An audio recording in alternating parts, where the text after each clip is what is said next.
जी तो let's start. आज हमने जो है मेनली जो चीज़ डिस्कस करनी है वो आपका वो थ्योरेटिकल पार्ट है, डायग्राम्स वगैरह का पार्ट है जो कि आपके पास पेपर 2 में आता है। पेपर 2 में जो सबसे पहली बात हमने डिस्कस करनी है that is basically modules and सब routines.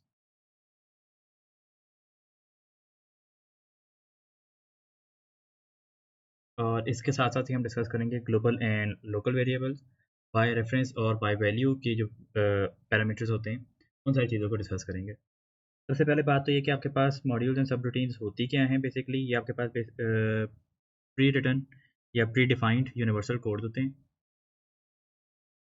Pre defined universal codes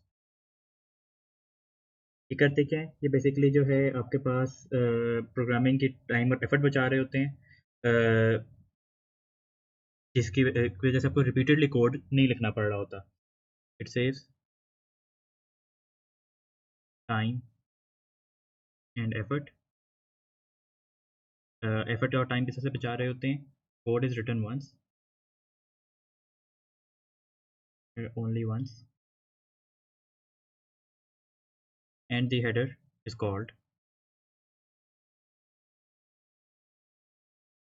wherever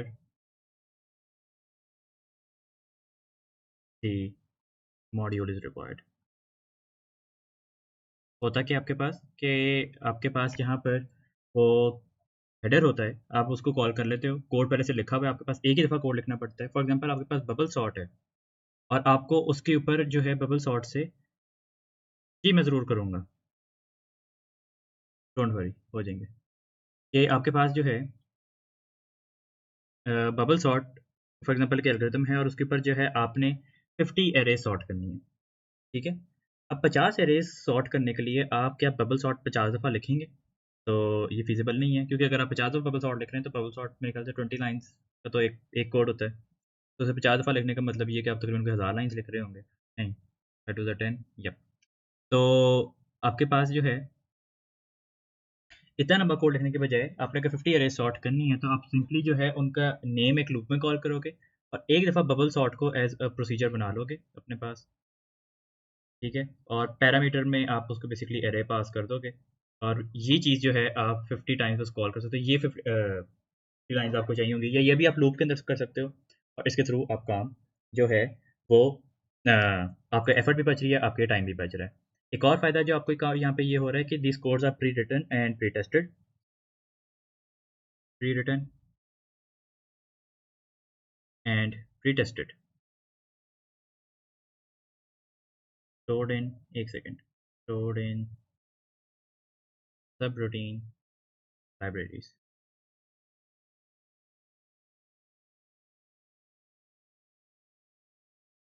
make bubbles और procedure and call it inside, जी बिल्कुल। वही मैं कह रहा हूँ ना कि आप 50 अरेज के नेम्स के साथ जो है उसको लूप में कॉल कर लो किसी भी तरह से, और आपको उसका फ़ायदा ये हो रहा होगा कि आपको पूरा पूरा बबल सॉर्ट 50 दफ़ा नहीं लिखना पड़ रहा। एक और फ़ायदा ये होता है कि programmer can use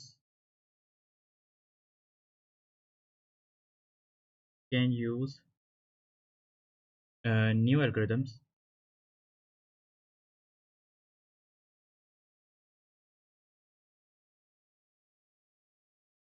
without actually programming them, ठीक है। आप जो है बेसिकली एक और फ़ायदा यहाँ पर ये हो रहा होता है, यार आप लोग माइक प्रेफर कर लिया करें बहुत। आईडी सर इनका फीचर P1 के नोट्स में भी था, वो भी यही सेम था। ID feature sir P1 notes से पढ़ लें, जी P1 नोट से पढ़ लें, इससे पढ़ लें, दोनों तरह सेम होगा, उससे कोई फ़र्क नहीं पड़ेगा आप। वो दोनों जगह आईडी तो सेम ही रहेगी ना आपकी, यहाँ पे भी है वहाँ पे भी सेम। अच्छा, मैं यहाँ पे बात कर रहा था कि आपके पास यहाँ पे एक ऐसा एल्गोरिदम आप यूज़ कर पाते हैं प्रोग्रामर जो कि आपको वैसे नहीं लिखना आता। फॉर एग्जांपल हम जो है यहाँ पर मिड का फंक्शन इस्तेमाल करते थे, जिसके अंदर कि आपके पास जो है बेसिकली एक स्ट्रिंग आता था, एक उसकी स्टार्ट पोजीशन आती थी और एक नंबर ऑफ कैरेक्टर्स आते थे, ठीक है। और इसकी एक रिटर्न वैल्यू जो है आप किसी भी अपने पास अ, किसी स्ट्रिंग में स्टोर कर सकते थे। अब यहाँ पर समझने की बात ये है कि क्या आप लोगों को मिड का फंक्शन का कोड लिखना आता है? नहीं, आपको नहीं पता मिड का कोड किस तरह से लिखा जाएगा। आप के लिए वो पहले से रिटर्न था, आपको कोई ज़रूरत नहीं थी इस बात को समझने के लिए कोड किस तरह से लिखा गया सारा कुछ, आपको सिर्फ ये समझने की ज़रूरत थी कि उसका यूज़ क्या है, उसके तरह से हम वैल्यू कैसे निकाल सकते हैं। तो ये 4 पॉइंट जो हैं बेसिकली आप पेपर में स्टेट कर सकते हैं अपने लिए, कि सबसे पहले कि ये प्री डिफाइंड यूनिवर्सल कोड होते हैं, जो कि आपके पास एफर्ट और टाइम बचा रहे होते हैं। दूसरे प्री रिटन और प्री टेस्टेड होते हैं, सब रूटीन्स में होते हैं, और प्री टेस्टेड होने का फ़ायदा ये होता है कि आपके पास lesser chances of errors, lesser chance of errors. यानी कि जो आपका फाइनल कोड होगा उसके अंदर एरर्स के चांस कम है। ऑफ कोर्स वो बबल सॉर्ट जो आपने लिखा हुआ है वो पहले से टेस्टेड है। अब ऐसा नहीं होगा कि वो एरे गलत सॉर्ट कर दे, वो पहले से टेस्ट हुआ है, वो ठीक सॉर्ट करेगा, तो आपको कोई मसला नहीं आ रहा वहाँ पर। एक और चीज़ ये है कि अगर कोई प्रोग्रामर को कोई ऐसी चीज़ जो एल्गोरिदम वो यूज़ करना चाहता है वो उसको यूज़ कर सकता है without actually programming that algorithm first, क्योंकि वो सब रूटीन लाइब्रेरी में से निकाल लेगा। हमने मिड का फंक्शन है, लेफ्ट राइट का फंक्शन, लेंथ का फंक्शन, जितने भी हमारे पास फंक्शन थे, डेट के फंक्शन थे हमारे पास, वो सारे के सारे हमने कभी प्रोग्राम नहीं किए। हमने सिर्फ जो है कि कहते हैं उनको सब रूटीन लाइब्रेरी जिसको कि हम इंसर्ट बोलते हैं अपने पेपर 2 के लिए, उसमें से उठाया और उनको यूज़ कर लिया। अब हमारे पास कौन-कौन सी किस्म की सब रूटीन्स होती हैं या मॉड्यूल्स कौन-कौन से होते हैं, वो बेसिकली आपके पास 2 किस्म हैं। एक आपके पास है फंक्शंस की और एक है आपके पास procedures.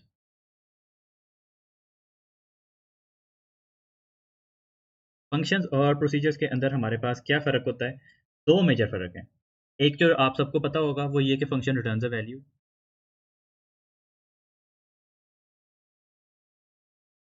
Value directly some it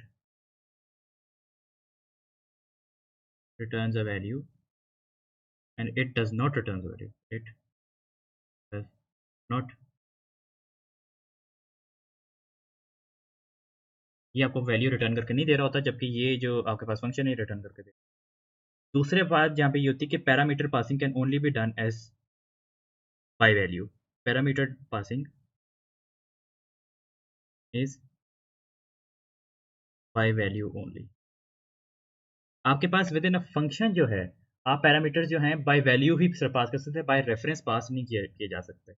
जबकि इन प्रोसीजर्स आपके पास पैरामीटर पासिंग जो होती है, parameter passing can be done as both by ref and जी। तो please explain the difference between by जी मैं बताऊँगा सारा कुछ मैंने सोचा था, मैंने वो सारी बातें वहाँ स्टेट पे की थी। अभी आपको यहाँ पे फंक्शनल प्रोसीजर में समझा दूँ पहले, उसके बाद फिर मैं समझाता हूँ उसके साथ। एंड पे मुझे बताना कोई चीज़ रह गई हो। जब मैं पूछूँ ना कि कोई चीज़ रह गई है तो फिर उसके बाद बताना। अभी के लिए सुनते रहो। देखो हमने सबसे पहले यहाँ पे समझना है कि आपके पास फंक्शन की वर्किंग क्या होती है। कोई भी फंक्शन जो है उसकी एक रिटर्न वैल्यू होती है। याद रहे कि फंक्शन की रिटर्न वैल्यू जब फंक्शन कॉल करते हैं तो उसकी रिटर्न वैल्यू को सेव करने के लिए आपको एक वेरिएबल चाहिए होता है। फॉर एग्जाम्पल ये हमारे पास एक्स वेरिएबल है, हम इसकी तरफ असाइन करते हैं और यहाँ पर आपके पास फंक्शन का नाम आ जाएगा, फंक्शन जो भी उसका नाम है, और यहाँ पर उसके पैरामीटर्स आ जाएंगे। पैरामीटर्स के आगे से डेटा टाइप भी लिखी जाती है। इस तरह से कॉल किया जाता है। वेर इज प्रोसीजर किस तरह से कॉल किया जाता है? प्रोसीजर को कॉल करने के लिए आपके पास लिखा जाता है कॉल प्रोसीजर का नाम, अगेन जहाँ पर उसके क्या कहते हैं पैरामीटर्स और उनकी डेटा टाइप। इस तरह से आप इनको कॉल करते हो ताकि आप फंक्शन या प्रोसीजर को अगर आप यूज़ करना चाहते हो। याद रहे कि आपके पास ये जो एक्स वेरिएबल है, ये जो एक्स वेरिएबल है ये क्या करेगा, ये इसकी रिटर्न वैल्यू स्टोर करेगा। स्टोर्स दी रिटर्न वैल्यू। ये लाज़मी आपको इस तरह से करना पड़ता है। अच्छा अगर वो कभी लिखे, इस तरह से आपके पास सामने लिखा हुआ हो, ये 2 फंक्शन कॉल्स लिखी हुई हैं, एक ये लिखी हुई कॉल दिस और आपके पास लिखा हुआ है इस तरह एक्स को असाइन किया हुआ है। याद रखें असाइनमेंट हमेशा फंक्शन के लिए होती है और कॉल प्रोसीजर के लिए इस्तेमाल किया, ये स्वैप नहीं हो सकते। अगर किसी चीज़ के साथ लिखा हो कॉल तो आपने समझ जाना कि ये आपके पास प्रोसीजर है, और अगर आपके पास किसी वेरिएबल को वैल्यू असाइन की जा रही हो तो वो एक फंक्शन है। और आपके पास डिफरेंस पूछा जाए एग्जाम में भी रिसेंटली क्वेश्चन में मेरे ख्याल से मैं शायद 23 को किसी का पास पेपर चेक कर रहा था किसी स्टूडेंट का, और उसमें क्वेश्चन था आपके पास कि फंक्शन एंड प्रोसीजर के डिफरेंसेस बताएं। उसमें से एक ही मार्क का डिफरेंस उसने पूछा हुआ था, तो वो पहले वाला सब स्टूडेंट्स ने लिखा हुआ था, जबकि ये दूसरे वाले पॉइंट भी उसमें गिवन था कि अगर वो 2 मार्क्स दे देता तो फिर दूसरा पॉइंट आपके पास ये वाला होता कि पैरामीटर पासिंग जो होती है प्रोसीजर के अंदर दोनों बाय रेफरेंस और बाय वैल्यू होती है, जबकि फंक्शन के अंदर खाली बाय वैल्यू होती है, बाय रेफरेंस नहीं हो सकती। अब यहाँ पर हम जो है कि कहते हैं किसी अगर फंक्शन या उसकी बात करें किसी की वर्किंग की, तो पहले तो फंक्शन के ऊपर ले आते हैं बात। बेसिक्स मैं एक्सप्लेन करूँगा कि फंक्शन क्या है, क्योंकि वैसे तो आप लोग जानते हैं, लेकिन फिर भी मैं समझा सारा कुछ दूँगा। फॉर एग्जांपल हमने यहाँ पे फंक्शन बनाना है, function linear search. Linear search आपके पास जो है कि कितने एक फंक्शन है, यह कह रहा है कि ये आपसे दो पैरामीटर्स ले रहा है। ये पैरामीटर ले रहा है आपके पास दिस एरे, ठीक है। दिस एरे क्या है आपके पास? अच्छा, दिस एरे जो है यहाँ पे क्या होगा, ये बेसिकली एरे का नाम है। याद रहे कि इसकी डाटा टाइप स्ट्रिंग होगी। ऑल्दो ये एक एरे है पूरी जो वो ले रहा है, लेकिन यहाँ पर बेसिकली ये एरे का नाम लिया जा रहा है यहाँ पर, जिस वजह से इसकी डाटा टाइप यहाँ पर आपके पास स्ट्रिंग ली जाएगी। और दूसरा आपके पास क्या आ जाएगा, यहाँ पर आपके पास सर्च वैल्यू आ जाएगी जो भी आप सर्च करना चाह रहे हो। फॉर एग्जाम्पल एक इंटीजर एरे है तो वो आपके पास ये इंटीजर होगी। और ये हेडर किस तरह से एंड होता है, ये हेडर यहाँ पर एंड करने के बाद आप लिखते हो, ये बेसिकली इसके आगे लिखते हो आप रिटर्न्स। रिटर्न फॉर एग्जांपल इस एरे में आपने क्या रिटर्न करना होगा कि ट्रू या फॉल्स रिटर्न करना चाहते हो आप, तो आप यहाँ पे बूलियन लिख दोगे, रिटर्न्स बूलियन।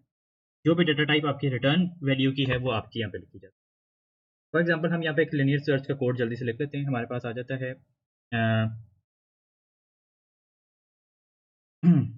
हाँ, इधर हम कोड लिख लेते हैं अपने पास के फॉर इंडेक्स, इंडेक्स आपके पास 1 to length of this array. For index 1 to length of this array आपके पास आ जाएगा कि if this array index is equal to, ये सर्च वैल्यू जो पैरामीटर में आपके पास आई हुई है, इस सर्च, देन आपके पास आ जाएगा यहाँ पर रिटर्न ट्रू। मैं भी समझाता हूँ यहाँ पे क्या बात हो रही है। And if next index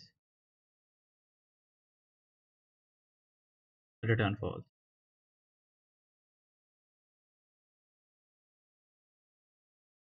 and function.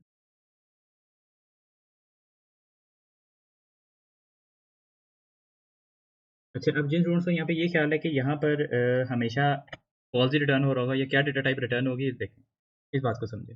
आपके पास दो पैरामीटर्स गिवन है यहाँ पर आपको गिवन है दिस एरे जो कि बेसिकली एरे का नाम है आपके पास, और यहाँ पे सर्च वैल्यू गिवन है विच इज़ एन इंटीजर। यहाँ पर ये सर्च वैल्यू जो भी है, फॉर एग्जांपल आपके पास एक एरे है जिसके अंदर 50 वैल्यूज़ हैं और डिफरेंट अल्फ़ाबेट नहीं, अल्फ़ाबेट नहीं, नंबर्स हैं उसके अंदर, ठीक है। नंबर 23 आपने सर्च करना है। वो नंबर 23 बेसिकली इस सर्च वेरिएबल के यहाँ पर रिप्लेस हो जाएगा जो यहाँ पे आपने यूज़ किया है, और ये दिस एरे यहाँ पर आ जाएगी आपके पास। ये इंडेक्स उस एरे की बन रही है और वो रिपीटेडली उसको सर्च कर रहा है उस वैल्यू को जो कि आपने पैरामीटर में पास की। जैसे ही उसको वैल्यू मिल जाएगी वो यहाँ पर कर देगा ट्रू को रिटर्न। यहाँ पर एक बात समझने की ज़रूरत है कि once the value is return आपका फंक्शन एंड हो जाता है। Function ends when the value is returned. आपके पास यहाँ पर जैसे ही वैल्यू मिली, आपने रिटर्न ट्रू कर दिया, रिटर्न ट्रू हो गया, कोड रुक जाएगा। तो ये रिटर्न फॉल्स वाली लाइन एग्जीक्यूट ही नहीं होगी कभी, क्योंकि वैल्यू मिल गई ना। वैल्यू जैसे ही मैच की, ये इक्वेशन चली, तो ये इफ स्टेटमेंट ट्रू हो गई, ये वैल्यू रिटर्न कर दी उसने ट्रू। जब उसने ट्रू रिटर्न कर दिया तो रुक गया, ये रिटर्न फॉल्स वाली केस आपके पास नहीं चलेगा। अच्छा, ये रिटर्न फॉल्स कब चलेगा? ये रिटर्न फॉल्स आपके पास तब चलेगा कि जब यहाँ पे कभी वैल्यू नहीं मिलेगी, तो ये वाली कंडीशन कभी ट्रू ही नहीं होगी, ये इफ कंडीशन तो कभी ट्रू ही नहीं ना होगी। क्योंकि ये कभी ट्रू नहीं होगी तो ये ऑटोमेटिकली यहाँ एंड इफ हो जाएगा, ये नेक्स्ट इंडेक्स करता करता लूप ही खत्म हो जाएगा, आकर एंड रिटर्न फॉल्स होगा। ये रिटर्न फॉल्स सिर्फ उसी सूरत में हो रहा होगा कि अगर आपको वैल्यू पूरी अरे के अंदर नहीं मिली। इस तरह से जब आप फंक्शन के अंदर लिनियर सर्च बनाते हैं ना, तो लिनियर सर्च बहुत ज़्यादा एफिशिएंट हो जाता है और बड़ा जल्दी हो जाता है आपके, क्योंकि देखो उसके अंदर कोई वो आपको फाउंड नॉट फाउंड वेरिएबल और वो वाइल लूप वगैरह लगाने की जरूरत नहीं, हमने डायरेक्टली काम कर लिया। यहाँ पर समझाने वाली बात सिर्फ ये थी कि आपके पास यहाँ पर अ, जब वैल्यू रिटर्न हो जाती है तो कोड रुक जाता है आपके पास, उससे आगे का कोड नहीं चलता। एक और एग्जांपल मैं अगर यहाँ पे समझा देता हूँ कि यहाँ पर जी, sir in parameters we have array and search, but isn't search already stored in this array. ये स्टोर्ड है उसके अंदर, तो सर्च वैल्यू आप वो वैल्यू वैल्यू डालोगे ना कि मुझे 23 वैल्यू सर्च करनी है, वरना आप क्या सर्च कर रहे हो उसके अंदर, आप कोई तो वैल्यू बताओगे ना कि I am searching this value array. उसमें स्टोर तो सर्चिंग हो रही है, ये असाइनमेंट थोड़ी लिखी है मैंने।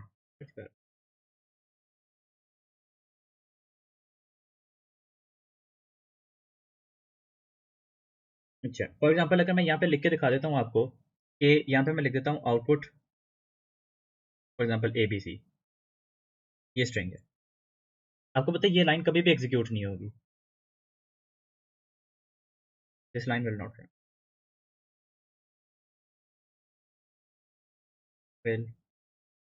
उसकी वजह क्या है? क्योंकि ये रिटर्न स्टेटमेंट के बाद है। रिटर्न स्टेटमेंट्स के बाद जितना भी ऐसा होता है, जब आपके पास वैल्यू रिटर्न हो जाएगी तो उसके बाद तक कोड नहीं चलता। देखो अगर आपको वैल्यू मिल जाती है तो ये वाली लाइन एग्जीक्यूट होगी, तो ये वाली लाइन एग्जीक्यूट नहीं होगी। अच्छा, अगर ये वाली लाइन एग्जीक्यूट हो भी जाती है कि आइटम नहीं मिला, रिटर्न फॉल्स हो गया, उस सूरत में तो आपके पास यहाँ पर जो है ये वाली लाइन नहीं आउटपुट होगी। We can not also not write output. नहीं लिख सकते, क्यों नहीं लिख सकते आप फंक्शन में आउटपुट? फंक्शन में आप आउटपुट लिख सकते हैं, बिल्कुल लिख सकते हैं। ये कोई रूल नहीं है कि आप फंक्शन में आउटपुट नहीं हो सकते। कोई भी वैल्यू अगर आप आउटपुट कराना चाहते हो विद फंक्शन तो आप बिल्कुल करा सकते हो। रिटर्न कराना लाजमी होता है। ये बात याद रखना कि रिटर्न कराना लाजमी है, लेकिन कुछ भी अगर आप आउटपुट करना चाहते हो विद इन फंक्शन तो उसमें कराने में कोई हर्ज नहीं होता। अच्छा। अच्छा, कई स्टूडेंट्स इसको इस तरह से भी कंफ्यूज कर रहे थे कि प्रोसीजर आउटपुट करता है और फंक्शन रिटर्न करता है। ऐसा भी नहीं होता। फंक्शन रिटर्न और आउटपुट दोनों कर सकता है।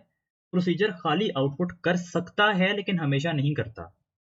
और उसकी मिसाल आपके पास जिस तरह से है बबल सॉर्ट की। Bubble sort is basically a procedure. Bubble sort सिर्फ एरे को सॉर्ट कर देता है, वो कुछ रिटर्न नहीं करता आपको, वो कुछ आपसे क्या कहते हैं प्रिंट आउट करके नहीं देता आपको। वो एरे सॉर्ट होकर अपनी एरे में वापस स्टोर हो जाती है। उसमें बाय रेफरेंस कॉल किया जाता है उस एरे को, वो एरे सॉर्ट होती है फिर वापस अपने तौर पे क्या कहते हैं सॉर्टेड ट्रांसफर हो जाती है। वो चीज़ भी मैं एक्सप्लेन करता हूँ कि बाय रेफरेंस का यहाँ पे क्या मतलब होता है।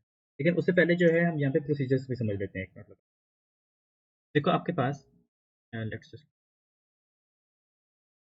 आ गए यहाँ पर प्रोसीजर्स।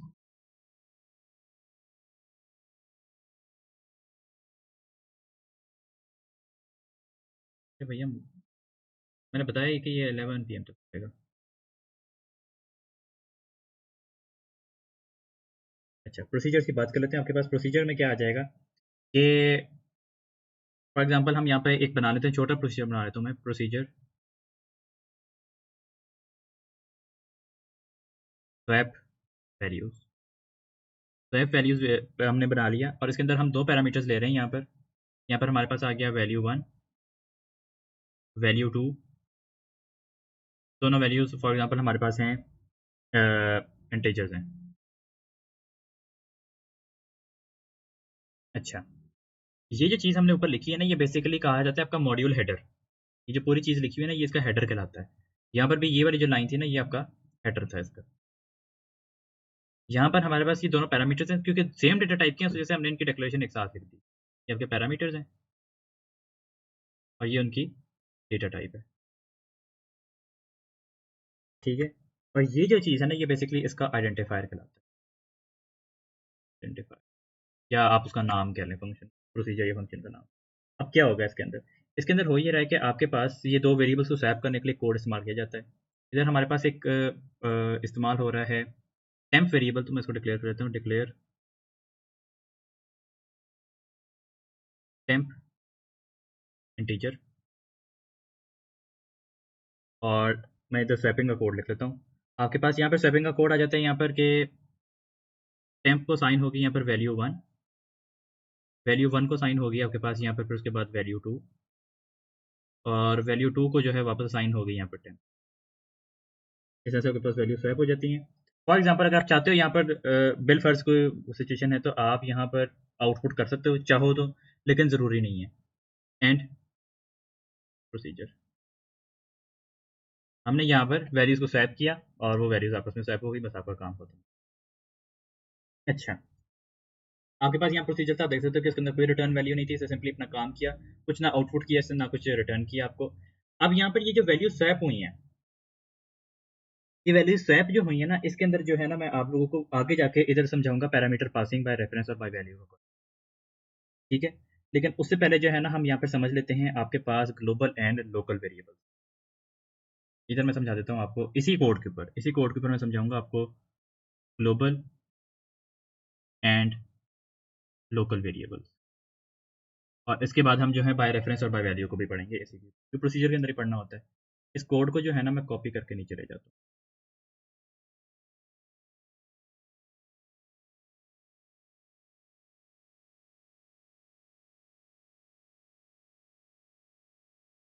कॉपी, और यहाँ पर लाकर मैंने पेस्ट।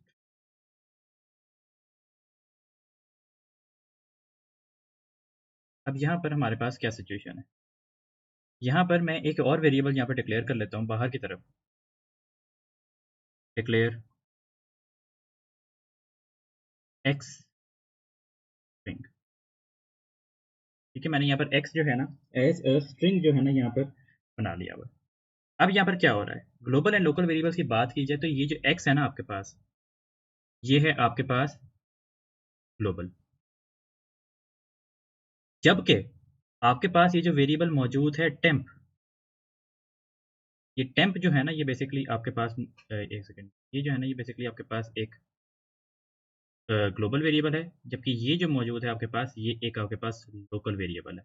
लोकल और ग्लोबल के अंदर क्या फ़र्क है, बेसिकली जो भी आपके पास variable within a function होता है वो लोकल होता है, जबकि आउटसाइड द फंक्शन जो एग्जिस्ट कर रहा होता है, जो वेरिएबल आउटसाइड द फंक्शन होता है आपके पास जो एग्जिस्ट करता हो वो आपके पास एक ग्लोबल वेरिएबल होता है। फंक्शन नहीं, फंक्शन नहीं, सॉरी, वैल्यू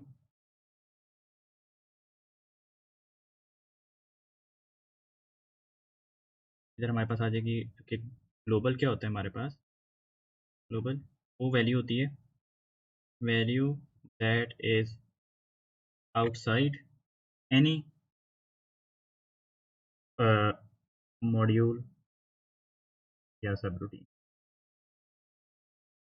किसी भी मॉड्यूल सब रूटीन फंक्शन प्रोसीजर के बाहर जो वैल्यू होती है, जो कि value of the main program होती है, value of the main program जो होती है वो आपके पास एक ग्लोबल वेरिएबल कहलाता है। जबकि हमारे पास लोकल वेरिएबल क्या होता है, लोकल वेरिएबल जो होता है वो वैल्यू दैट इज वेरिएबल कह लें, वेरिएबल दैट इज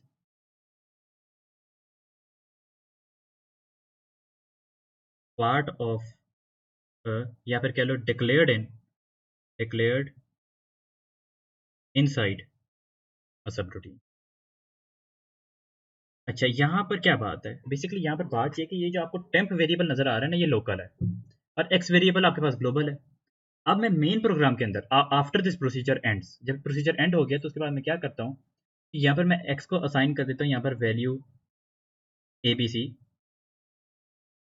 और मैं टेम्प को यहाँ पे वैल्यू असाइन करने की कोशिश करता हूँ उसके बाद 73। आपको पता है ये लाइन एग्जीक्यूट हो जाएगी बिल्कुल, लेकिन ये वाली लाइन एग्जीक्यूट नहीं होगी।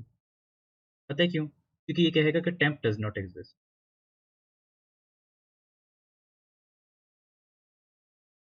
ठीक है, टेम्प डज नॉट एग्जिस्ट, हालांकि यहाँ पे एग्जिस्ट कर रहा है, लेकिन बात क्या है कि टेम्प सिर्फ इस प्रोसीजर के अंदर ही एग्जिस्ट करता है, ये इसके बाहर एग्जिस्ट ही नहीं करता।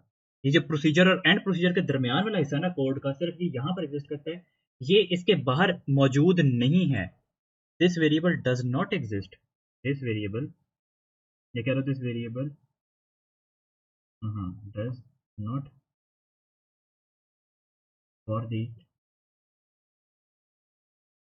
आउटसाइड प्रोग्राम, जो आपके पास इस प्रोसीजर एंड प्रोसीजर के दरमियान में है, या फंक्शन एंड फंक्शन के दरमियान में जो वैल्यू है, सिर्फ उन्हीं के लिए एग्जिस्ट करता है ये टेम्प वेरिएबल, उनसे बाहर वालों के लिए ये वेरिएबल आपके लिए एग्जिस्ट नहीं कर रहा होता। जबकि ये जो एक्स है, ये एक्स जो है आपके पास हर जगह मौजूद है, ये एक्स कहीं पर भी चेंज हो सकता है, ये इनसाइड द फंक्शन भी एग्जिस्ट कर सकता है, ये आउटसाइड द फंक्शन भी एग्जिस्ट कर सकता है, क्योंकि ये एक ग्लोबल वेरिएबल है, इसको डिफरेंट फंक्शन में इस्तेमाल किया जा सकता है, इसकी वैल्यूज को अपडेट किया जा सकता है outside the main program, sorry in the main program, outside the function या प्रोसीजर। लेकिन जो लोकल वेरिएबल है वो सिर्फ और सिर्फ आपके फंक्शन या प्रोसीजर के अंदर ही ऑल्टर हो रहा होता है। किसी का इस चीज के ऊपर कोई क्वेश्चन हो?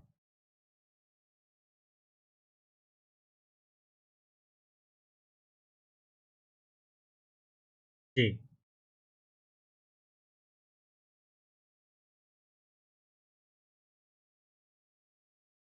जी, उनके लिए जी जी, उसके लिए करने के लिए हमारे पास पैरामीटर पासिंग आ जाएगी ना, आगे हम पैरामीटर पासिंग पढ़ेंगे कि जिसकी आप वैल्यू बाहर चेंज करना चाहते हैं तो कैसे करेंगे, उसके ऊपर हम बात करें। जी जी जी, वही वाली बात है। अभी मैं समझाता हूँ यहाँ पर आपको अगली चीज। अच्छा, और किसी का इस पे सवाल है, ग्लोबल लोकल के ऊपर किसी का सवाल?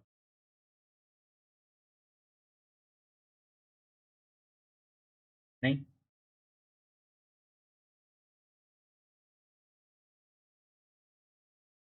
जी मैं बताता हूँ, ये टेम्प वैल्यू इसलिए नहीं एग्जिस्ट कर रही है आपके पास क्योंकि ये यहाँ पे प्रोसीजर और एंड प्रोसीजर के दरमियान में है, यानी कि फंक्शन के अंदर बनी हुई है, ये प्रोसीजर के अंदर बनी हुई है। जो चीज़ आपके पास फंक्शन या प्रोसीजर के अंदर डिक्लेयर की गई है, इसकी डिक्लेरेशन देखो ना, डिक्लेरेशन इसी का मौजूद है, यहाँ पे मौजूद है। इसको inside the sub routine declare किया गया क्योंकि ये इनसाइड द सब रूटीन मौजूद है, इस वजह से ये बाहर वालों के लिए एग्जिस्ट नहीं करेगी क्योंकि इसको डिक्लेयर ही अंदर किया गया था। ये इससे बाहर की दुनिया के लिए, इस प्रोसीजर एंड प्रोसीजर से बाहर के मेन प्रोग्राम के एग्जिस्ट ही नहीं करता। इस वजह से जब हम प्रोसीजर के बाहर निकल आए और उसके बाद हमने इसको 73 वैल्यू साइन करने की कोशिश की तो इसको साइन नहीं हुई, लेकिन अंदर के अंदर जब हम कर रहे थे तो काम बिल्कुल ठीक कर रहा था, अंदर की तरफ से बिल्कुल कोई मसला नहीं आया हमारे पास, अंदर बिल्कुल ठीक था। लेकिन जब हम उसको बाहर निकाल रहे हैं तो निकालने में वो काम नहीं करेगा क्योंकि ये इससे बाहर वालों की एग्जिस्ट ही नहीं करता। ठीक हो गया? अच्छा, इसके बाद हम बात करते हैं, यहाँ पर हमारे पास जो सबसे बड़ा प्रॉब्लम बन रहा है वो बेसिकली पैरामीटर पासिंग का है। ये पैरामीटर पासिंग बाय वैल्यू और बाय रेफ समझा। अच्छा, यहाँ पर पहले तो आप इसका डिफरेंस देख लो अपने सामने। देखो हम जो है यहाँ पर एक वेरिएबल्स बना लेते हैं अपने पास, declare X comma Y integer. दो मैंने अपने पास इंटीजर वेरिएबल्स बना लिए। अब इन दो इंटीजर वेरिएबल्स को हम वैल्यू असाइन कर देते हैं। मैं एक्स को असाइन कर देता हूँ अपने पास यहाँ पर 23 और वाई को मैं असाइन कर देता हूँ यहाँ पर 74। ठीक, अब देखो अब क्या होता है मेरे पास ए, मैं यहाँ पर ये मॉड्यूल को बना अपने पास डिक्लेयर कर देता हूँ, ये स्वैप वेरिएबल्स वाला ही। ठीक है, ये मॉड्यूल हमने यहाँ पे अपने पास बनाया हुआ है, हम इसी को यूज़ कर रहे हैं। यहाँ पर याद रहे कि अभी तक आप पैरामीटर्स देख रहे हो कि पैरामीटर्स के ऊपर कुछ भी नहीं लिखा हुआ, ना बाय रेफ लिखा हुआ ना बाय वैल्यू लिखा हुआ है। जब कुछ भी नहीं ना लिखा होता तो इसका मतलब ये है कि ये बाय वैल्यू आए हैं। जब कुछ भी नहीं लिखा हुआ तो इसका मतलब ये है कि ये बाय बाय वैल्यू आए हैं यहाँ पे।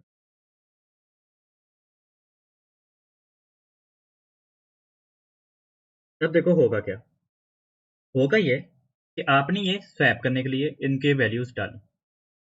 उसके बाद अगर फॉर एग्जांपल मैं यहाँ पर करता हूँ कि मैं यहाँ पे कॉल करता हूँ स्वैप वेरिएबल्स प्रोसीजर को कॉल करता हूँ, कॉल स्वैप वैल्यूज, जो हमारे पास प्रोसीजर है एक्स कॉमा वाई। अच्छा, उसके बाद मैं करता हूँ यहाँ पर आउटपुट एक्स आउटपुट वाई। अच्छा, होना क्या चाहिए, आप लोग तो ये सोचोगे ना कि सर अब एक्स के ऊपर 74 आएगा और वाई के ऊपर 20। मैं छोटी वैल्यूज ले लेता हूँ, ये जरा let just use x as 100 and y 50। ठीक है, डिफरेंट कर ली मैंने कि मैं यहाँ पे अब आप ये सोचोगे कि सर अब हमने स्वैप वेरिएबल्स किया है तो अब हमारे पास वाई पर 100 आएगा और एक्स पे 50 आएगा, उलट जाना चाहिए ना। ऐसा कुछ भी नहीं होगा। आपके पास बेसिकली क्या होगा कि अभी भी जो है आपके पास एक्स वैल्यू जो है यहाँ पर एज क्या थी, एक्स वैल्यू 100 आ रही होगी और वाई की वैल्यू जो है आपके पास यहाँ पर 50 ही आ रही होगी, हालांकि आपने कॉल स्वैप वेरिएबल्स किया है। बेसिकली हुआ क्या है यहाँ पर, हुआ ये है कि ये जो स्वैपिंग हुई है ना ये इस प्रोसीजर के अंदर ही रह गई है क्योंकि यहाँ पर बाय वैल्यू पास हुए थे पैरामीटर्स। बाय वैल्यू पास होने का क्या मतलब होता है कि आपके पास एक्स और वाई की एक कॉपी, यानी कि एक्स और वाई की वैल्यू सिर्फ उठाकर उनको दे दी गई थी। एक्स और वाई वेरिएबल्स खुद से नहीं इफेक्ट हुए यहाँ पर, एक्स और वाई वेरिएबल्स खुद से नहीं इफेक्ट हो रहे यहाँ पर। एक्स और वाई वेरिएबल्स की बेसिकली यहाँ पर यहाँ पर मैं लिख देता हूँ कि the value of variables x and y were copied to the parameter, original variable remains unchanged। अगर आप ये आउटपुट स्टेटमेंट यहाँ पर लिखते, अगर यहाँ पर आउटपुट स्टेटमेंट लिखी जाती, ठीक है, वेरिएबल 1 और वेरिएबल 2, ये जो वैल्यू 1 वैल्यू 2 आपको नजर आ रही है ना, ये वाले जो बेसिकली हैं, स्वैपिंग पता है किनके दरमियान में हुई है? इन दोनों के दरमियान में स्वैपिंग हुई है। स्वैपिंग वैल्यू 1 वैल्यू 2 के दरमियान में हुई है, जो यहाँ आपके पास इनके अपने वेरिएबल्स थे। इन वेरिएबल्स की स्वैपिंग नहीं हुई है, एक्स और वाई की स्वैपिंग नहीं हुई है, एक्स और वाई की वैल्यूज उठाई गई। जी मैं समझा रहा हूँ। देखो हुआ क्या कि आपने यहाँ पर क्या किया, आपने यहाँ पर एक्स और वाई डिक्लेयर किए, एक्स की वैल्यू 100, वाई की वैल्यू 50। प्रोसीजर स्वैप वैल्यूज बनाया, स्वैपिंग इसके अंदर हो रही है, नजर आ रहा है। अच्छा यहाँ पर अगर आप आउटपुट करते तो वैल्यू 1 और वैल्यू 2 स्वैप हो चुके होते। पहले क्या होता, यहाँ पे बेसिकली क्या था कि वैल्यू 1 आपके पास for example X comma Y पास किया था, तो यहाँ पे 100 और यहाँ पे 50 आया ना। तो अब क्या होता कि जब आप इसका आउटपुट लेते तो आपके पास 50 कॉमा 100 आना चाहिए था, 50 कॉमा 100 आ जाना, ऐसा से सीक्वेंस उलट जाना चाहिए था। तो ये प्रोसीजर के अंदर ही उल्टा है सिर्फ। स्वैपिंग जो है वो सिर्फ प्रोसीजर के अंदर ही रही है। Swapping remains inside the procedure.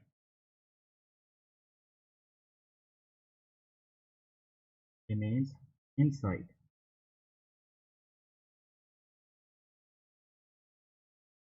क्यों?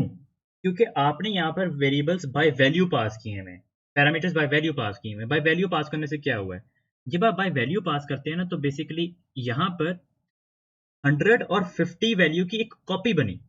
बेसिकली उसने क्या किया कि उसने यहाँ पर 100 की कॉपी बनाई, ठीक है, और यहाँ पर उसने एक 50 की कॉपी बनाई, और ये दोनों जो हैं आगे जाकर उस प्रोसीजर को इसने पास कर दिए।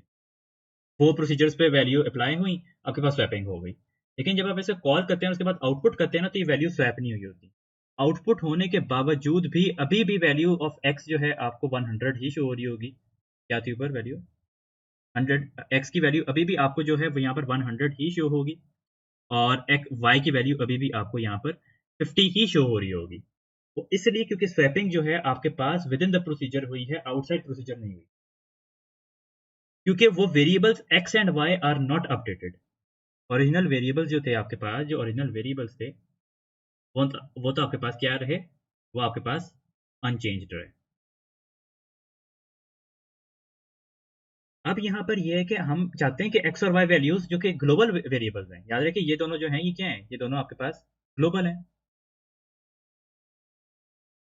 हम चाहते हैं कि ये ग्लोबल वेरिएबल्स जो हैं हमारे पास अपडेट हो जाएं, कि ग्लोबल वेरिएबल्स भी आपके पास जो है क्या हो जाए, अपडेट हो जाए, यानी कि एक्स की वैल्यू 50 हो जाए, वाई की वैल्यू 100 हो जाए। ये स्वैपिंग हो with the procedure. Procedure swap values को इस्तेमाल करते हुए ही हम जो हैं यहाँ पर क्या कर सकें कि हम यहाँ पर अपने पास एक्स की वैल्यू 50 कर दें, वाई की वैल्यू 100 कर दें, कोई नया कोड ना लिखना पड़े। क्या किया जाएगा, इस कोड के अंदर ही छोटी सी ऑल्ट्रेशन आएगी आपके पास, कि यहीं पर इसी कोड को हम एक दफ़ा दोबारा लिख लेते हैं। कि अब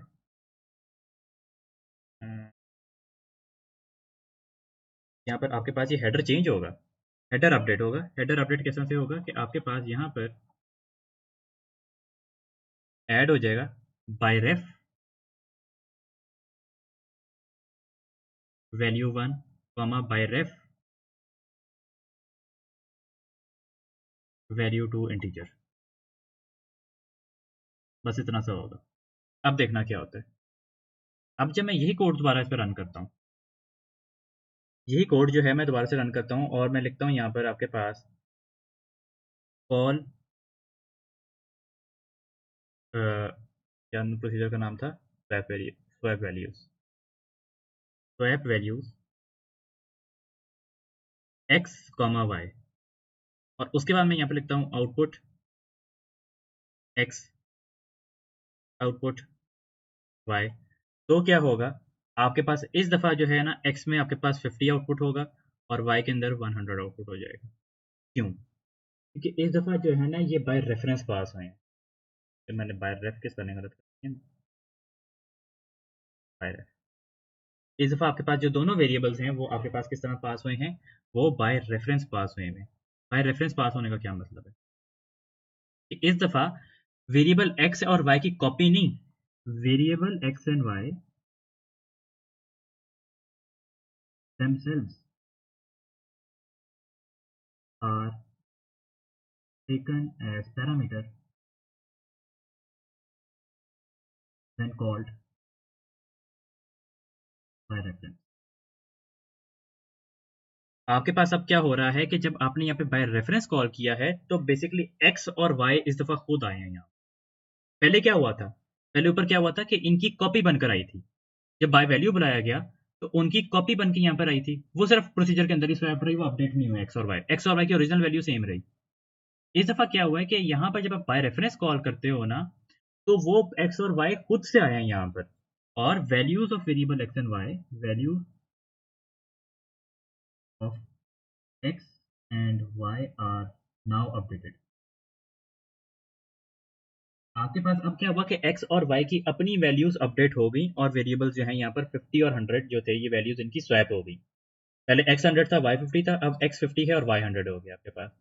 क्योंकि यहाँ पर बेसिकली स्वैप वैल्यूज के अंदर जो है दोनों पैरामीटर्स बाय रेफरेंस पास हुए हुए थे, तो अब एक्स और वाई खुद आए हैं यहाँ पर अपने आप को चेंज कराने के लिए। यानी कि यहाँ पर क्या हो रहा था, ये जो ऊपर वाला कोड था, इसमें क्या हो रहा था, इसमें बेसिकली आपके पास वैल्यू 1 के तौर पे 100 था, ठीक है, 100 यहाँ पे था तो टेम्प में यहाँ पर आ गया। यहाँ पर आपके पास ये 50 था तो यहाँ पर भी 50 आ गया था, और उसके बाद यहाँ पर आपके पास टेम्प में 100 था तो यहाँ पे 100। इस तरह से स्वैपिंग हुई थी। अब पता है यहाँ पर किस तरह स्वैपिंग हुई है, यहाँ पर बेसिकली स्वैपिंग इस तरह से हुई है कि आपके पास वैल्यू 1 एक्स थी तो ये उठकर एक्स यहाँ पर आया। वैल्यू 2 क्या थी, वैल्यू 2 आपके पास वाई थी, ये वाई यहाँ पर आया, और उसके बाद वाई खुद से यहाँ पर से एक्स था, यहाँ पे वापस एक्स साइन। अब वेरिएबल्स खुद से स्वैप हुए हैं, वेरिएबल्स खुद से जो है यहाँ पर आए हैं और खुद से स्वैप हुए हैं, जिस वजह से उनकी वैल्यूज आपके पास अपडेट हुई हैं। जब आपके पास कोई वैल्यू आपको अपडेट करनी हो, यानी कि मैं तो समझा देता हूँ कि बाय रेफरेंस और बाय वैल्यू का क्या पर्पज है, कि जब भी आपने किसी भी वैल्यू को विद प्रोसीजर अपडेट करना हो और उसकी अपडेटेड वैल्यू फर्दर फंक्शन या प्रोसीजर में यूज करनी हो, तो उस वक्त आप बाय रेफरेंस कॉल करते हैं। यानी कि मैं इसको स्टेट कर देता हूँ कि when procedure has to update the value of a variable and the updated value updated value has to be used by further subroutines. The parameters are called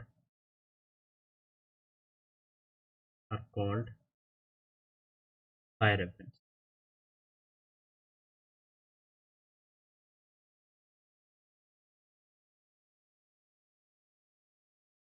जब आपने कोई भी प्रोसीजर के थ्रू ऐसी वैल्यू अपडेट करानी हो जिसको further module से इस्तेमाल करना हो, उसकी अपडेटेड वैल्यू, देखो अभी एक्स की वैल्यू क्या थी, 100 थी, और वाई की 50। हम चाह रहे थे कि ये वैल्यू स्वैप हो जाए ताकि आगे का कोड इस्तेमाल कर सके, आगे का कोड उसको इस्तेमाल कर सके। इस वजह से जो है हमने यहाँ पर इनको बाय रेफरेंस कर दिया, और अब जो है इनकी जब हम इसको मेन प्रोग्राम में भी आउटपुट करा रहे हैं, अब हमने मेन प्रोग्राम में आउटपुट कराया आउटसाइड द फंक्शन प्रोसीजर, हमने कॉल करा के, तब भी वो वैल्यू स्वैप्ड है। पहले क्या हो रहा था कि वो आपके पास सिर्फ अंदर ही स्वैप हुई हुई थी, बाहर जो है वो अपनी ओरिजिनल वैल्यूज अनचेंज थी। अब यहाँ पर ओरिजिनल वैल्यूज भी चेंज हो चुकी हुई है। ये बात समझ में आ गई सबको?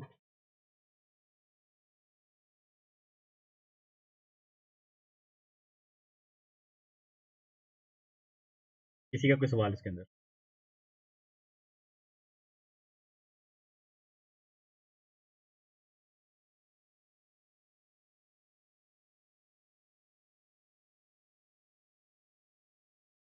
जी एनीवन?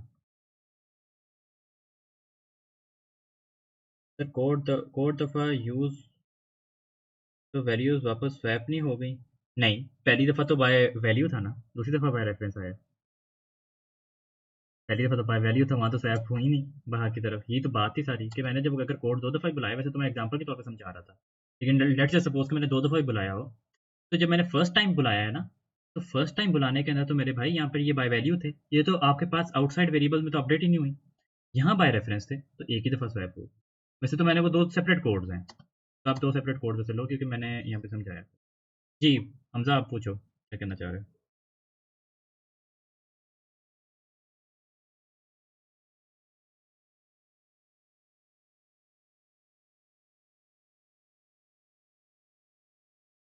एक लाइन की डेफिनेशन दे दें फॉर बोथ। अच्छा, एक लाइन डेफिनेशन इन दोनों के लिए क्या होगी आपके पास? देखो आपके पास बाय रेफरेंस में क्या हो रहा है, बाय रेफरेंस में वो अपनी कॉपी दे रहे हैं, वैल्यूज कॉपी होके आप आ रही हैं।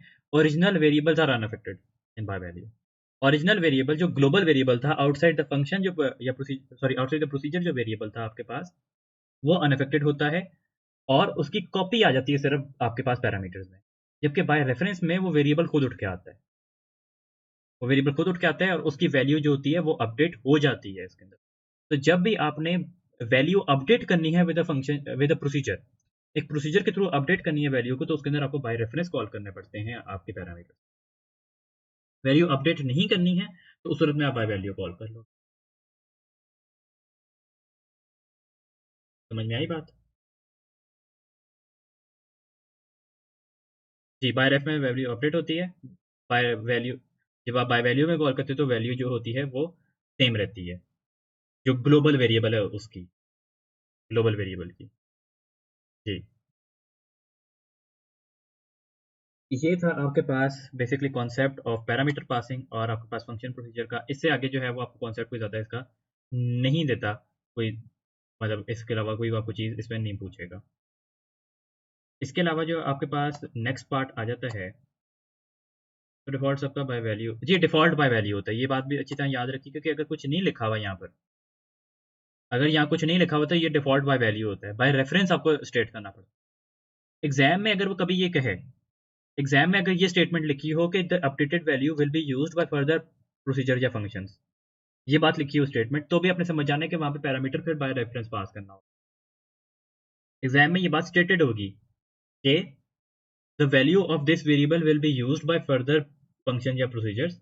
तो जब ये बात स्टेटेड हो तो वो वाला जो पैरामीटर है आपने, वो आपने बाय रेफरेंस पास करना हो, और बाकी सारे वेरिएबल्स आपने बाय वैल्यू पास करने। ठीक हो गया? उसके बाद हमारे पास अगली चीज़ आ जाती है, जो कि ज़्यादा स्टूडेंट्स का सवाल था मेरे साथ करने के लिए। यार सेकंड का टाइम पे मैसेज करना चाहिए। अगली चीज़ कौन सी डिस्कस करनी थी हमने? अगली चीज़ हमने डिस्कस करनी थी हमारे पास जो थ्योरेटिकल पार्ट था ऑफ सॉफ्टवेयर डेवलपमेंट वगैरह। उसके बाद फिर जो है क्या कहते हैं, बल्कि पहले हम वो जो डायग्राम्स थे वो डिस्कस कर लेते हैं। पहले डायग्राम्स को डिस्कस कर लेते हैं। और न्यू पेज, यहाँ पे पहले इसी के नीचे मैं बना देता हूँ, जैसे नहीं होंगे, इधर मैं कर देता हूँ आपके पास दो चार्ट्स। फ्लो चार्ट्स में हमारे पास क्या होता है? देखो फ्लो चार्ट्स में हमारे पास यहाँ पर सबसे पहले बात तो ये है कि डायग्राम ड्रॉ कैसे की जाती है। आपके पास डायग्राम में यहाँ पर अगर सर्कल बनाया जाता है फॉर रिप्रेजेंटिंग द स्टार्ट, और अगर आपने एंड भी करना है तो कोड को, तो कोड का एंड भी जो है आपके पास इसी तरह से सर्कल बनाकर एंड बनाया जाता है। ठीक है, स्टार्ट और एंड ऑफ द कोड जो है फ्लो चार्ट्स के अंदर आपके पास इस सर्कल में। आपके पास जो input and output of values है वो आपके पास पैरेललोग्राम में बनाई।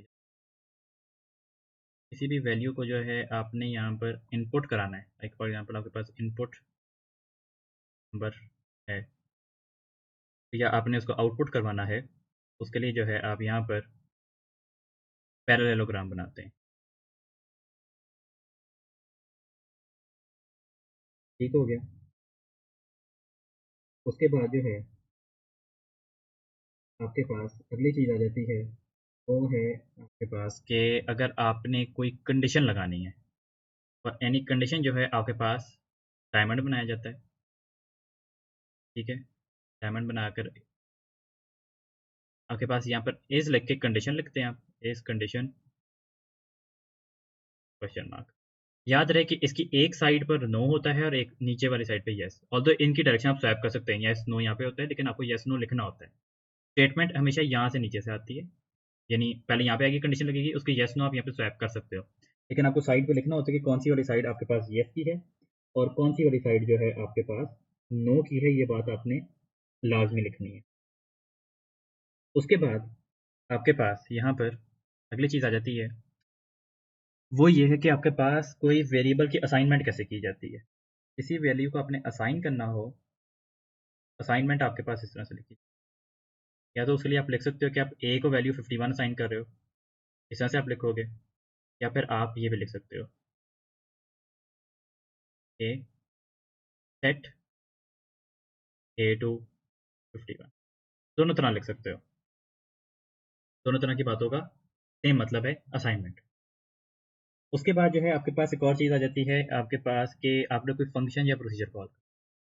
फंक्शन या प्रोसीजर के लिए आपके पास अगर कोई फंक्शन है, उसके लिए बेसिकली आपके पास इस तरह से शेप के साइड पे दो रेक्टेंगल्स बनाए जाते हैं, और आप लिखते हो यहाँ पर ए को वैल्यू साइन कर देते हैं यहाँ पर फंक्शन की, जो उसकी रिटर्न वैल्यू है वो ए में स्टोर हो जाती है।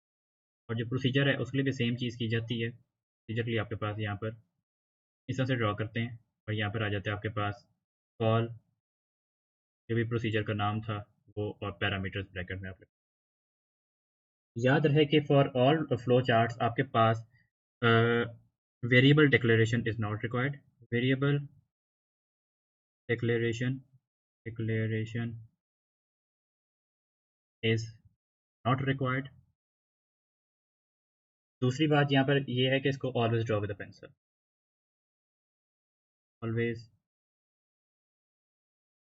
Draw with pencil. इसको हमेशा पेंसिल से ड्रॉ कीजिएगा, पेन से ना कीजिएगा, क्योंकि अगर आप पेन से करेंगे तो इसके ख़राब हो जाने के चांसेस बहुत ज़्यादा हैं, और अगर गलत हो गया आपके पास तो फिर आपके लिए बहुत ज़्यादा मसला बन सकता है। यहाँ पर याद रहे कि ये जो डायमंड है ये इफ़ कंडीशन वगैरह के लिए इस्तेमाल किया जाता है, लेकिन इसी के थ्रू लूप्स भी चलाए जा सकते हैं। आपके लूप्स भी जो होते हैं बेसिकली इसी डायमंड के थ्रू चलाए जाते हैं, और वो लूप्स इसी से बनाए जाते हैं। वो हम जो है कि कितने इधर जो है आपकी ये टॉपिकल वर्कशीट जो है उसके थ्रू हम डिस्कस करते हैं कि हमारे पास ये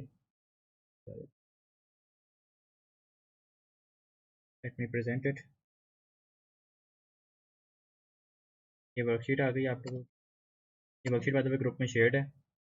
और इस दफ़ा जो है कि कहते हैं फॉर दिस पार्ट में जितने भी क्वेश्चन जो सॉल्व करूँगा सॉफ्टवेयर डेवलपमेंट के फिफ्थ डे के, ये मैं सॉल्व क्वेश्चन जो है ना आप लोगों के साथ शेयर करने की कोशिश करूँगा, ताकि आप लोग देख सकें डायग्राम्स किसी के ऊपर ड्रॉ हुए होंगे। सेपरेटली डायग्राम्स को करना मुश्किल होगा। आई ट्राई कि ये जो पेजेस हैं ये आपको लिखी हुई चीज़ें इसके ऊपर मिलें, ये ब्लैंक ना मिले आप। अच्छा, यहाँ पर बात करते हैं हमारे पास कि फ्लो चार्ट का क्वेश्चन है कि a program will output 50 integer values, output the largest value and output the average of the values excluding the largest value. Draw program flowchart to represent the algorithm. Variable declaration is not required. It is not necessary to check that each input value is unique. वही कह रहे हैं कि आपके पास input value जो है वो यूनिक आ रही है, चेक करने की सोचने की यूनिक है या नहीं। 50 यूनिक वैल्यूज होंगी, उनमें से सबसे लार्जेस्ट को आउटपुट करना है, और उसके बाद आपने एवरेज लेनी है सब वैल्यूज की एक्सक्लूडिंग द लार्जेस्ट वैल्यू। तो कैसे किया जाएगा? सबसे पहले हम यहाँ पे स्टार्ट करेंगे। स्टार्ट के लिए आप सर्कल बना लीजिएगा, या बॉक्स केवल होता है, मैंने बॉक्स को कॉपी नहीं किया, लेकिन कोशिश कीजिएगा कि आपकी डायग्राम बहुत छोटी भी ना हो बॉक्स से, और बहुत बड़ी भी ना हो कि बॉक्स से बाहर ही आना चाहिए। स्टार्ट, उसके बाद हम एरो यहाँ नीचे लेकर जाएंगे, और उसके बाद हम यहाँ पर यूज़र से नंबर का इनपुट ले लेंगे, ठीक है। या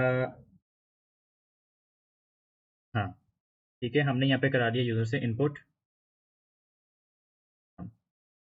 नंबर यूज़र ने इनपुट कर दिया। उसके बाद हम क्या करते हैं कि अभी के लिए हमारे पास सबसे मैक्सिमम वैल्यू कौन सी है? मैक्सिमम वैल्यू हमारे पास नम की है ना, तो यही वाली वैल्यू जो है हम यहाँ पर मैक्स को असाइन कर देंगे। मैक्स को हम असाइन कर देंगे ये वाली वैल्यू नम, ठीक है। और टोटल में भी हमारे पास ये वैल्यू आ जाएगी, टोटल भी हमारे पास में आ जाएगी नम। याद रहे कि इन वेरिएबल्स को डिक्लेयर करने की हमें कोई ज़रूरत नहीं है, हम डायरेक्टली लिख सकते हैं। और इसके अलावा जो है हमारे पास काउंट जो है वो सेट हो जाएगा यहाँ पर 1 पर, क्योंकि एक वैल्यू आ गई ना, तो हम काउंट को यहाँ पर सेट कर देंगे 1 पर। उसके बाद अब हम यहाँ कंडीशन लगाएंगे। कंडीशन किस तरह से लगाई जाएगी हमारे पास, मैंने जगह बहुत ही कम छोड़ दी, कि इधर हम डायमंड लगाएंगे, और इसी की तरफ देखना कि मैं इसमें लूप्स कैसे करता हूँ। लूप्स भी इसी के थ्रू होते हैं, इस डायमंड के थ्रू। यहाँ पे हम डायमंड ड्रॉ करेंगे, और उस पर लिखेंगे कि इस काउंट ग्रेटर देन और इक्वल टू क्या कहते हैं 50, या काउंट आपका जो है वो 50 तक पहुँच गया हुआ है, या 50 से ग्रेटर तो नहीं हो गया हुआ। तो नो, अभी तक तो नहीं है। जब तक नहीं है तो हम क्या करेंगे, यूज़र से अगली वैल्यू इनपुट करा लेंगे। यूज़र से हम यहाँ पर अगली वैल्यू इनपुट करा लेंगे, दोबारा से आ जाएगा यहाँ पर इनपुट नम। याद रखें वो जो पहली वैल्यू ली थी वो आउटसाइड द लूप ली थी। पहली वैल्यू जो थी वो हमारे पास आउटसाइड द लूप थी, अब हम इनसाइड द लूप ले रहे हैं। अच्छा, यहाँ पर हमने नम में इनपुट करा दी, उसके बाद इस वैल्यू को टोटल में ऐड कर देंगे। इस वैल्यू को हम ऐड कर देंगे टोटल में, ठीक है। टोटल प्लस, उसके बाद हम चेक करेंगे क्या ये हमारे पास सबसे बड़ी वैल्यू है। अगर ये हमारे पास इससे बड़ी वैल्यू है, ये जो करंट वैल्यू आई है ये मैक्स वैल्यू से बड़ी है, is num greater than max.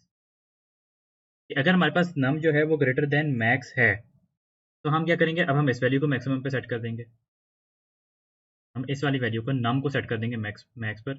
Set num to max, अगर यहाँ पर यस, और अगर वो नो नहीं वो सबसे बड़ी वैल्यू, तो कुछ भी नहीं होगा। अब क्या होगा, दोनों कंडीशन में अब हमने अपनी अगले आइट्रेशन की तरफ जाना है। अगले आइट्रेशन पे जाने के लिए आपके पास बेसिकली इसको यहाँ पे ड्रॉ किया जाएगा इस तरह से, ये करेंगे और ये एरो यहाँ पर वापस लग जाएगा। ये जो मैंने एरो को यहाँ से नीचे से लाकर मैंने वापस ड्रॉ किया, ये बेसिकली लूप ड्रॉ हुआ है आपके पास।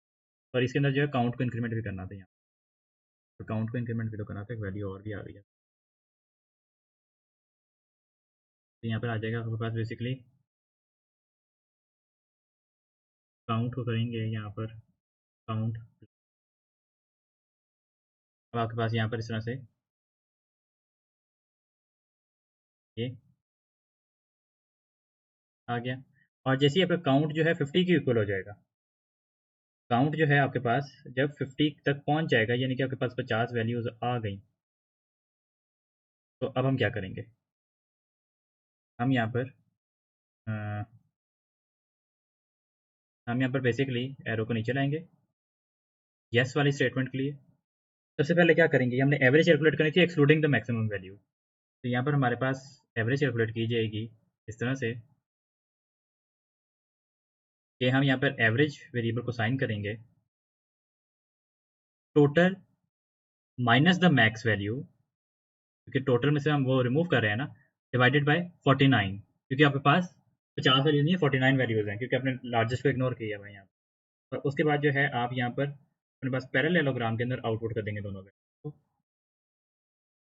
आउटपुट मैक्स कॉमा एवरेज, और यहाँ पर लाकर आप इसको कर देंगे उसके बाद एंड।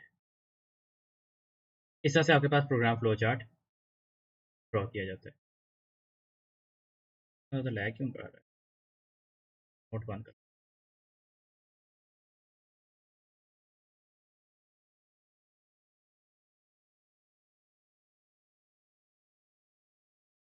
ठीक हो गया प्रोग्राम फ्लो चार्ट में, किसी का क्वेश्चन समझ में आया कैसे ड्रॉ किया गया। इनकी सिर्फ शेप से ख्याल रखना होता है, कोड के कोड आपको बहुत ज़्यादा इसमें से आउट ऑफ द बॉक्स नहीं आएगा। जो मेरे ख्याल से टॉपिकल की वर्कशीट्स है ना, उसमें 11 या 12 टोटल को। अगर आपको खाली फ्लो चार्ट तंग करते हैं बिल्कुल, तो आप जो हैं क्या कहते हैं, बेशक बैठ के आज फ्लो चार्ट सारे ड्रॉ कर लें, 11-12 फ्लो चार्ट्स हैं उसके अंदर, और आपका वो कंप्लीट हो जाएगा। वरना ये वाली वर्कशीट के फ्लो चार्ट्स आप ड्रॉ कर ही सकते हैं। उसके अलावा उसने यहाँ पर एक और फ्लो चार्ट गिवन है यहाँ पर, और वो कहता है कि इसका सूडो कोड लिखें। इस फ्लो चार्ट का आपने क्या करना है, इस फ्लो चार्ट का अपने सूडो कोड लिखना है। तो कोई इसका फ्लो चार्ट का सूडो कोड लिखने में कोई मुश्किल काम नहीं, हम देखते हैं कैसे लिखा जाएगा। आपके पास यहाँ पे आ जाता है, पीडीएफ इतनी ज़्यादा लैग क्यों कर रही है।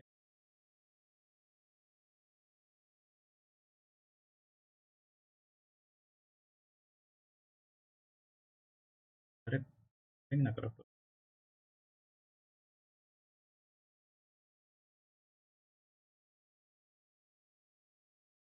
हम्म, एक सेकेंड।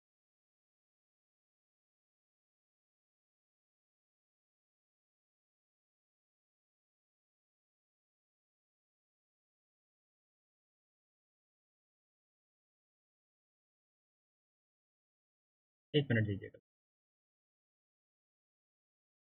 अच्छा, डिस्कस करते हैं इसको दोबारा, कि आपके पास यहाँ पर ये फ्लो चार्ट गिवन है और वो कहते हैं कि इसका सूडो कोड लिखें। इसको सूडो कोड हमारे पास क्या बनेगा कि सबसे पहले हमें नज़र आ रहा है कि स्टार्ट के ऊपर सबसे पहले क्या हो रहा है, काउंट को सेट कर दिया गया 1 पर। तो आप इधर बेसिकली क्या करेंगे, कोड के अंदर आपके पास यहाँ पर सबसे पहले काउंट सेट हो जाएगा 1 पर। काउंट 1 पर सेट होने के बाद क्या नज़र आ रहा है, आपके पास फ्लैग सेट हुआ हुआ है फॉल्स पर, तो आप कर देंगे यहाँ पर फ्लैग को फॉल्स। उसके बाद आपको नज़र आ रहा है कि यहाँ पर ये वाली शेप बनी हुई है, ये इसका क्या मतलब है कि यहाँ पे लूप लगा हुआ है, इस flag is equal to false and count is less than equal to 5, ये आपके पास लगा हुआ है। तो ये वाइल कंडीशन होगी, कंडीशनल लूप है ना, आपके पास किसी कंडीशन पे चल रहा है। यहाँ पे आ जाएगा आपके पास while flag is equal to false and count is less than equal to 5। अगर आपके पास ये है तो क्या करना है आपने, सबसे पहले आपको नजर आ रहा है क्या हो रहा है, यहाँ पे कॉल रिबूट हो रहा है, कॉल रिबूट। अच्छा, मुझे कैसे पता चला कि प्रोसीजर है, फंक्शन नहीं है, क्योंकि अगर फंक्शन होता तो इसकी रिटर्न वैल्यू यहाँ पे मौजूद। उसके बाद आपके पास काउंट इंक्रीमेंट हो जाएगा बाय 1, काउंट प्लस 1 हो जाएगा।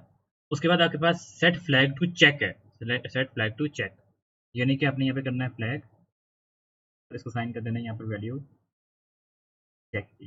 ठीक है, आपके पास ये एंड वायर हो गया, एंड वायर। उसके बाद आपको नजर आ रहा है यहाँ पर क्या लिखा हुआ है, इस flag is equal to false, yes alert 27 call हो रहा है, नो पे कुछ नहीं हो रहा। तो यहाँ पर एक इफ कंडीशन लग रही है बेसिकली सिर्फ कि इफ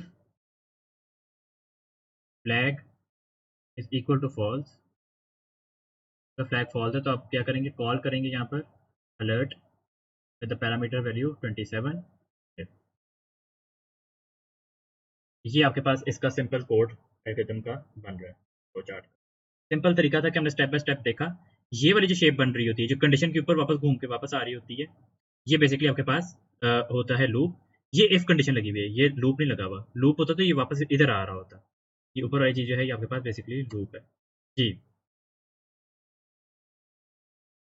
सर, एक दफ़ा शुरू से बता दें ये वाला कोड मैं बता देता हूँ। देखो सबसे पहले उसने क्या लिखा हुआ है, यहाँ पर उसे सबसे पहले लिखा हुआ है सेट काउंट टू 1, तो काउंट को सेट कर दिया 1 पर। Set flag to false, flag को सेट कर दिया फॉल्स पर। उसके बाद आपके पास ये कंडीशन लगी हुई है, कंडीशनल लूप है इसका मतलब, कंडीशन लगी हुई है is flag is to false and count is less than equal to 5, conditional loop है। तो वाइल लूप लगा लिया हमने, उसके अंदर हमने क्या किया, कॉल किया रिबूट। अच्छा, यहाँ पे रिपीट एंटर भी लगा सकते हैं, कोई मसला नहीं है, दोनों में से कुछ भी कर सकते हो। कॉल किया रिबूट, उसके बाद काउंट को सेट किया काउंट प्लस 1 पर, फ्लैग को सेट कर दिया चेक पर, वापस आ गए यहाँ पे तो एंड वाइल। उसके बाद यहाँ पे कंडीशन लगी थी कि इस flag is to false, yes तो अलर्ट 27 कॉल करना है, नो पे कुछ नहीं करना। तो हमारे पास if flag is to false call alert 27 end if, बस। डिक्लेरेशन मैंने आपको बताया कि फ्लो चार्ट में डिक्लेरेट नहीं करते आप वेरिएबल्स को।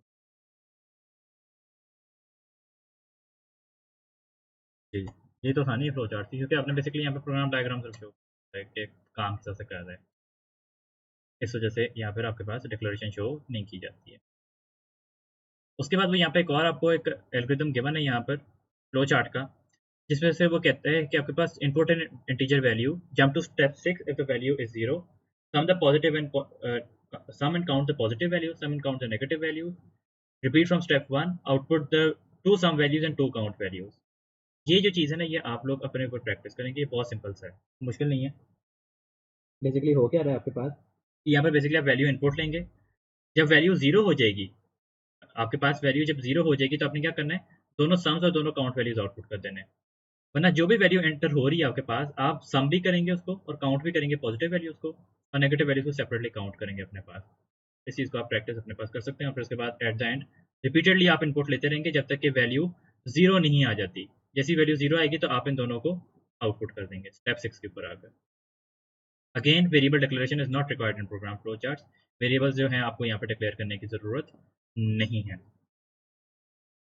फ्लो चार्ट्स के बाद जो अगली चीज़ आ जाती है, जिसके ऊपर मेजॉरिटी स्टूडेंट्स पूछते हैं, वो है आपके पास ये। लैग क्यों कर रहा है, मेरे ख्याल से मैं सेव कर दूं।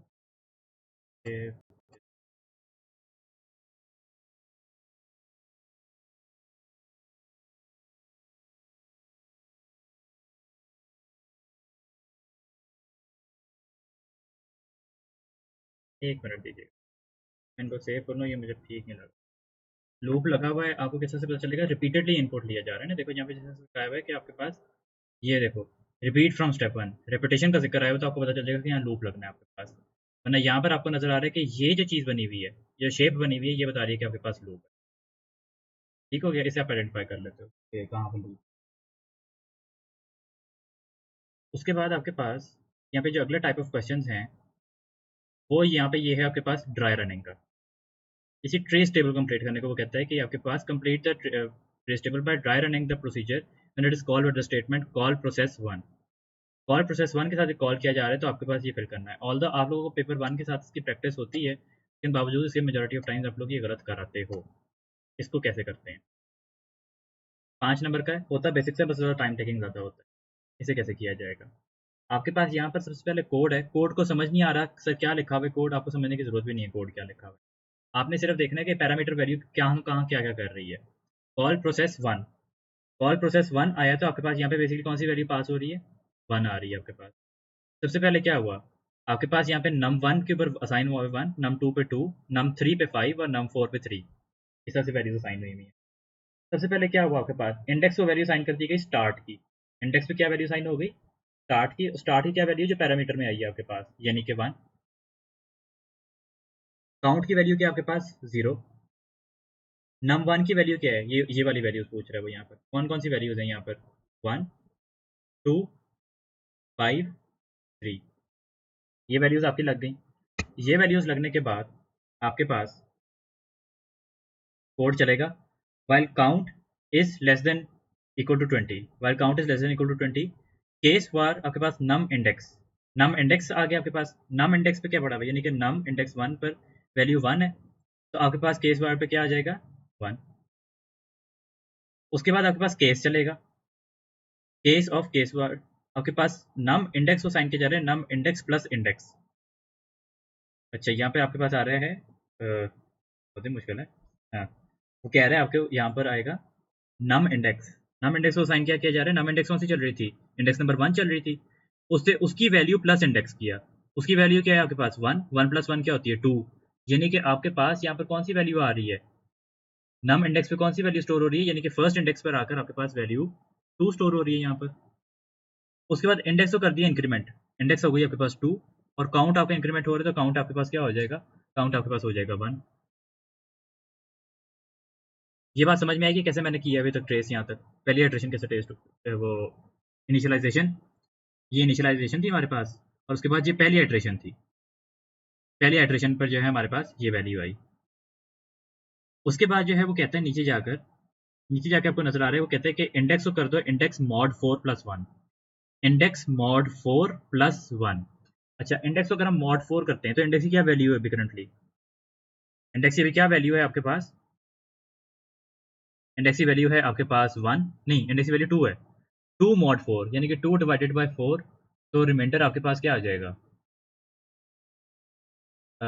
फोर।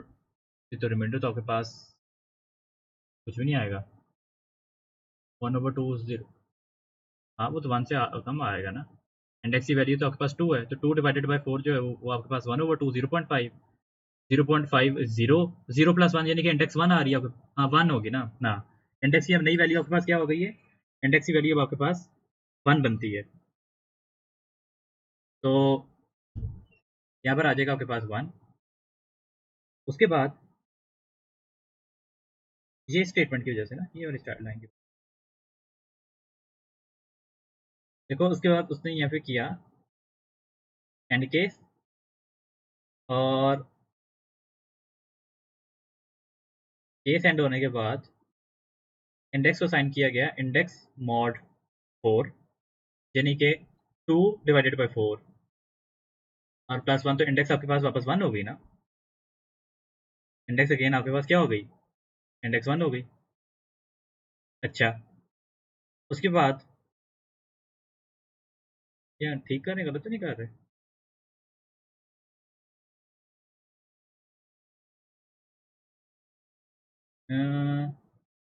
देखो केस यहाँ से चला, ठीक है, केस खत्म हुआ आपका। केस के बाद ये वैल्यू साइन हुई, इसके नीचे कोड तो नहीं है कोई? नहीं, इसके नीचे कोई कोड नहीं है आपका। तो उसके बाद अगली इटरेशन पे आ गए आप। अच्छा, उसके बाद जो अगले इटरेशन पे आपके पास क्या हो रहा है, अगले इटरेशन के ऊपर आपके पास नहीं,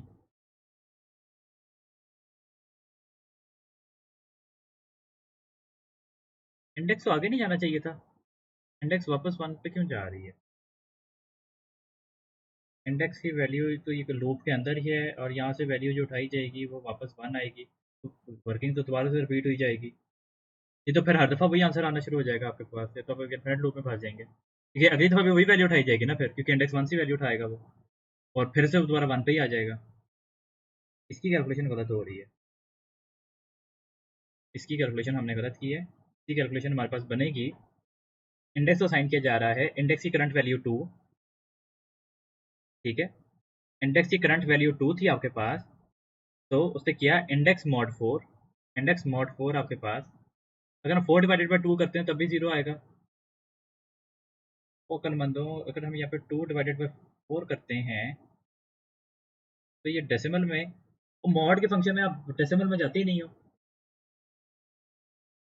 यहाँ पर आपने डेसिमल में तो जाना ही नहीं होता, तो 2 क्या कहते हैं, नहीं मैंने गलत लिख दिया शायद, डिवीजन बेसिकली इस तरह से लिखी जाएगी ना, तो 4 zeros आर 0, रिमाइंडर 2 आपके पास आ रहा है, 2 प्लस 1 ये 3 आना है आपके पास। उसकी वजह ये कि हम गलत यहाँ पे ये कर रहे थे कि मैंने उसको 1.5 वो 1/2 0.5 में नहीं किया था, जबकि जब मॉड का होता है तो उसमें आप डेसिमल में तो आप जाते नहीं हो, आपने डेसिमल में नहीं जाना होता, मैं यहाँ पे ये एरर कर रहा था, सॉरी। अच्छा, जब आप यहाँ पर आ गए, और बाय द वे मैं सॉफ्टवेयर डेवलपमेंट की थ्योरी भी डिस्कस करूंगा, डोंट वरी, सारा कुछ डिस्कस होगा, यहीं पे ट्रेस करना सीख लें। जी बिल्कुल, वो रिमाइंडर आप कंसिडर नहीं करते हो यहाँ पर।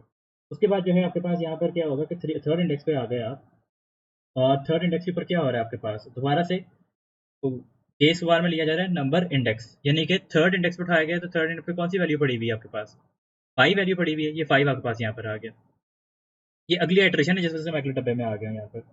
अच्छा, यहाँ पर क्या हो रहा है, केस ऑफ केस वार लगा हुआ है आपके पास, जिसके अंदर वो क्या कह रहा है, नम इंडेक्स, नम इंडेक्स प्लस, अच्छा नहीं, यहाँ पर क्या हो रहा है, 1 2 3 4 तो कुछ नहीं है, केस बार की आपके पास 5 है, काउंट को क्या सेट कर रहा है, काउंट को सेट कर रहा है 20 पर, काउंट हो गया यहाँ पे 20। उसके बाद क्या हो रहा है, इंडेक्स मॉड 4 प्लस 1, इंडेक्स की क्या वैल्यू है 3 मॉड 4 प्लस 1, यानी कि अगेन हम वही करेंगे, ये आपके पास 0 3 3 आपके पास रिमाइंडर आ रहा है, 3 प्लस 1 जो है आपके पास क्या हो जाएगा 4 हो जाएगा। इस दफा इंडेक्स आपके पास क्या बन रही है, इंडेक्स आपके पास बन रही है, नहीं सॉरी मैंने हाँ, इंडेक्स हमारे पास क्या बन रही थी, इंडेक्स हमारे पास इस दफा बन गई 4, इंडेक्स 4 जब हमारे पास आ गई तो इंडेक्स 4 से हम वैल्यू उठाएंगे, तो इंडेक्स 4 पे क्या वैल्यू पड़ी हुई है, इंडेक्स 4 की वैल्यू पड़ी हुई है 3, तो ये केस वार के अंदर हमारे पास क्या वैल्यू आ जाएगी, वैल्यू आ जाएगी 3। 3 पे हमने क्या करना है, नम इंडेक्स को करना है, num index multiplied by 2, num index multiplied by 2, यानी कि नम इंडेक्स कौन सी थी आपके पास 5, 5 टू क्या होता है 10, 10 आकर आपके पास इस एरे में वापस स्टोर हो गया। अच्छा, मैंने यहाँ पर एक वैल्यू की गलती कर दी है या नहीं की, नहीं की, हाँ। अच्छा, आपके पास यहाँ पर था, नम इंडेक्स को कर रहा है, इंडेक्स नंबर, इंडेक्स नंबर 4 चल रहा है, तो इंडेक्स नंबर 4 पे हमने देखना है ना, हाँ, इंडेक्स नंबर 4 पर केस बार की वैल्यू 3 है, तो नम इंडेक्स, इंडेक्स 4 है आपके पास, 4 वैल्यू पे आपके पास पड़ा हुआ है 3, 3 टू क्या होता है 6, तो आपके पास यहाँ पे कौन सी वैल्यू आ जाएगी, यहाँ पर स्टोर हो जाएगी आपके पास वैल्यू नंबर 6 जो है वो यहाँ पर आकर आपके पास स्टोर हो जाएगी। उसके बाद क्या हो रहा है, इंडेक्स हो रही है इंडेक्स प्लस 3, यानी कि इंडेक्स अब कितने पे पहुंच जाएगी, आपके पास 7 पे पहुंच जाएगी, और काउंट हो रहा है काउंट -1, यानी कि काउंट की वैल्यू क्या हो जाएगी आपके पास, काउंट की वैल्यू आपके पास हो जाएगी 19, 19 जब आपके पास यहाँ पे वैल्यू आ गई काउंट की, उसके बाद आपके पास यहाँ पर क्या होगा दोबारा से इंडेक्स मॉड 4, यानी कि 7 डिवाइडेड बाई 4 प्लस 1, 4 7, यानी कि 4 1 जार 4, 3 3 में रिमाइंडर आ गया, 3 प्लस 1 क्या हो गया दोबारा से, 3 प्लस 1 दोबारा से आपके पास 4 आ गया, तो इंडेक्स की वैल्यू आपके पास दोबारा से हो गई 4, ठीक है। इंडेक्स वैल्यू 4 से आप क्या करेंगे, केस वार की वैल्यू उठाएंगे, तो इंडेक्स वैल्यू 4 पे क्या पड़ी हुई वैल्यू, अब वैल्यू इसकी पड़ी हुई है 6, केस वार की अब क्या वैल्यू आ गई है, केस वार की वैल्यू अब आपके पास आ गई है यहाँ पर 6, 6 यहाँ पे लोड किया जाएगा। अच्छा, 6 आने की सूरत में क्या करना है, केस ऑफ केस वार के अंदर 1 2 3 4 के अलावा अदरवाइज आ जाती है, जिधर काउंट के अंदर 20 स्टोर किया जा रहा है, तो यहाँ पर आप 20 लोड कर देंगे, 20 लोड करने के बाद आपके पास ये दोबारा से आ जाएगा, 4 mod 4, 4 डिवाइडेड बाई 4 0, इंडेक्स क्या हो गई, इंडेक्स ऑफ इस दफा 1 आएगी आपके पास। जब हमने 1 लोड किया यहाँ पर, तो इंडेक्स नंबर 1 से कौन सी वैल्यू उठाई जाएगी केस बार के लिए, 2 की वैल्यू, यहाँ से नीचे वाली वैल्यू उठानी होती है। अब ये वाली वैल्यूज नहीं उठा सकते क्योंकि अपडेट हो गई हैं। यहाँ से वैल्यू 2 उठाई जाएगी। केस बार में आपके पास वैल्यू 2 लोड कर दी गई। 2 लोड करने के ऊपर क्या आपके पास होगा, नम इंडेक्स को कर रहे हैं, नम इंडेक्स प्लस इंडेक्स, नम इंडेक्स प्लस इंडेक्स किया जा रहा है आपके पास, यानी कि इंडेक्स नंबर 1 के ऊपर जो वैल्यू पड़ी हुई है उसके अंदर नंबर 1 ऐड किया जा रहा है। यानी कि ये वैल्यू आपके पास क्या हो गई, ये वैल्यू आपके पास हो गई आपके क्या कहते हैं 3, ये वैल्यू आपके पास 3 हो गई। उसके बाद वो क्या कर रहा है, इंडेक्स को कर रहा है इंडेक्स प्लस 2, इंडेक्स को कर रहा है इंडेक्स प्लस 2, यानी कि इंडेक्स आपके पास बन जाएगी 3, और आपके पास काउंट को कर रहा है काउंट प्लस 2, यानी कि काउंट हो जाएगा आपके पास 22। 22 काउंट होने के बाद आपके पास क्या हो रहा है, उसके बाद आपके पास यहाँ पे आ जाएगा 3 mod 4, 3 mod 4 आप करेंगे तो दोबारा से आपके पास क्या आ जाएगा, रिमाइंडर 3, 3 प्लस 1 आपके पास आ जाएगा 4, 4 आ जाएगा। फोर्थ इंडेक्स से, यानी कि जब आप यहाँ पे फोर्थ इंडेक्स पर आ जाएंगे, खत्म क्यों होगा, 4 mod 4 0, count less than equal to 20, नहीं वो ये वाले 4 तो लिखा जाएगा ना, 4 लिखा जाएगा क्योंकि 4 तो कैलकुलेट होगा। उसके बाद अब आप आइट्रेशन पे अगले पे आएंगे तो अब यहाँ पे रुक जाएगा। सही बात आपने पॉइंट आउट की, मैं तो चलते जाना था आगे। ठीक है, हाँ, अब यहाँ पर आगे कोड खत्म हो जाएगा आपका। तो इस बात के टर्मिनेशन टर्मिनेशन कंडीशन का ये ख्याल रख लेना। थैंक यू बताने का, वरना मैं तो सोच रहा था कि लिखा कहाँ हुआ है कि खत्म कहाँ करना है, खत्म आपने इस कंडीशन पे आगे करना था। ये आपके पास होता है dry running of a table. Sir ये डब्बों को ट्रैक रखना मुश्किल होता है ट्रेस टेबल में, इसका स्केल रख लो ऊपर, स्केल रख के कर लिया करो इसको, वो आसानी से हो जाता है। जिस तरह से मैथ में नहीं करते, मैथ में तो स्केल रख के करते हो, उस तरह से यहाँ पे स्केल ले जाना, छोटा वाला स्केल ले जाओ अपने साथ, वो कर लेना, वो बड़े आराम से नीटली नजर आ जाते हैं क्या हो रहा है। अच्छा जी, लाइन नंबर देखो, एक आइट्रेशन के लिए एक लाइन यूज होती है, अगली आइट्रेशन में जाके अगली लाइन कर लेनी है आपने, ये मतलब होता है बस, इस पर ऐसा ख्याल है। बाकी एक दो हल्का फुल्का सा हो जाएगा तो मसला नहीं है, मेन काम क्या है कि हर आइट्रेशन एक लाइन में रिप्रेजेंट हो रही है, एक आइट्रेशन की वैल्यूज और दूसरी आइट्रेशन की वैल्यूज ओवरलैप नहीं कर सकती, हर आइट्रेशन सेपरेट लाइंस में आ रही हो। सर एक क्वेश्चन है, मई जून 2022 वेरिएंट 2.2 का ट्रेस टेबल मुश्किल है, पॉसिबल है कर आप करवा दें। हाँ, ट्रेस टेबल मई जून 2022 वेरिएंट 2.2 मेरे यूट्यूब पे देखो, क्या मैंने वो पेपर सॉल्व किया है, अगर नहीं किया हुआ तो फिर मुझे भेज दो, मैं कोशिश करता हूँ अगर मैं कर सकूँ कि उसकी स्क्रीनशॉट भेज दो, अगर हो सका तो मैं करवा दूँ, क्योंकि मुझे अभी यहाँ पे काफ़ी कुछ डिस्कस करना है, और मुझे अभी यहाँ पर काफ़ी कुछ है मेरा भी। अभी यहाँ पर जो है आपको वो कहता है, तो वही लोगों क्या चीज़ें ग्रुप में शेयर करते रहते हैं। अभी मैंने यहाँ पे सॉफ्टवेयर डेवलपमेंट वगैरह भी करवानी है ना, जैसे, और वो आईडीज वगैरह वो सारे कुछ जो ज़्यादा पूछा जा रहा है, जो थ्योरेटिकल पार्ट है, वो चीज़ करानी है मैंने। अच्छा, यहाँ पर हम आ जाते हैं उसके बाद वापस सिंगल पेज के ऊपर। वो कहता है कि during an automated digital camera system is used to take sequence of pictures of animals in a garden. During the design of the system, a state transition diagram is produced. The table details of the states in the automated digital camera system along with the events with जी नहीं किया हुआ sir आपने, तो बस screenshot भेज दो, अगर मुझसे हो सका तो मैं करवा दूंगा, मैं आगे में। अच्छा, यहाँ पर आपके पास क्या कहता है वो, कि एन ऑटोमेटेड डिजिटल कैमरा इस्तेमाल किया जा रहा है जो कि सीक्वेंस ऑफ पिक्चर्स खींच रहे हैं एनिमल्स के गार्डन में, स्टेट ट्रांजिशन डायग्राम ड्रॉ किया गया है, उसके स्टेट्स यहाँ पे शो किए गए हैं। Starts in the stand by mode, शुरू स्टैंड बाय मोड से हो रहा है। Sequence of pictures taken is when in active mode, active mode में तस्वीरें खींची जाती हैं। आपके पास ये डायग्राम ड्रॉ करना है। Complete the state transition diagram for the automated digital camera system. कैसे किया जाता है, बेसिकली होता ही है कि जब आप इसके अंदर बना रहे होते हो ना, तो आपके पास ये स्टैंड बाय मोड से आप इधर से शुरू करोगे, टर्न ऑन डिटेक्ट मोड, यानी कि यहाँ पे आपके पास एक एरो ड्रॉ होगा ऐसे, और अगला सर्कल यहाँ पे बनाया जाएगा, और अगले सर्कल के अंदर आप लिखोगे यहाँ पर डिटेक्ट मोड,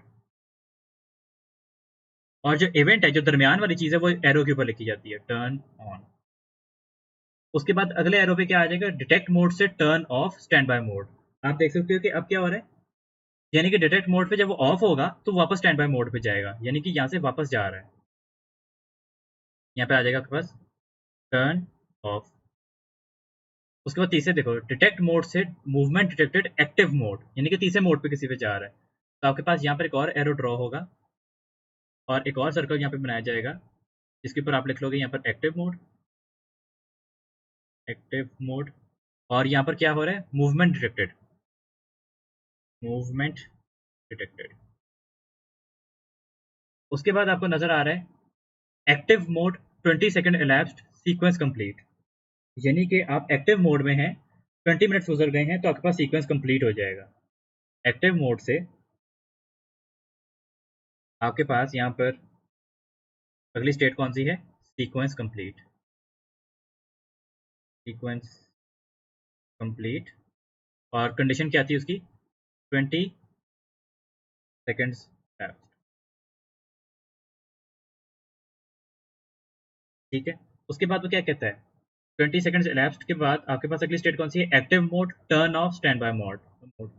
एक्टिव मोड पे जब वो क्या हो रहा है, एक्टिव मोड से जब वो टर्न ऑफ हो रहा है तो वापस स्टैंड बाय की तरफ जा रहा है, यानी कि यहाँ से एरो आएगा आपके पास, इसको अच्छा ज़्यादा कर्व नहीं करते, इसको एक ही दफ़ा कर्व करते हैं इस तरह से, क्या आ जाएगा, और यहाँ पर क्या हो रहा है बेसिकली, आपके पास ये टर्न ऑफ हो रहा है और ये वापस जो है आपके पास जा रहा है स्टैंड बाय मोड की तरफ।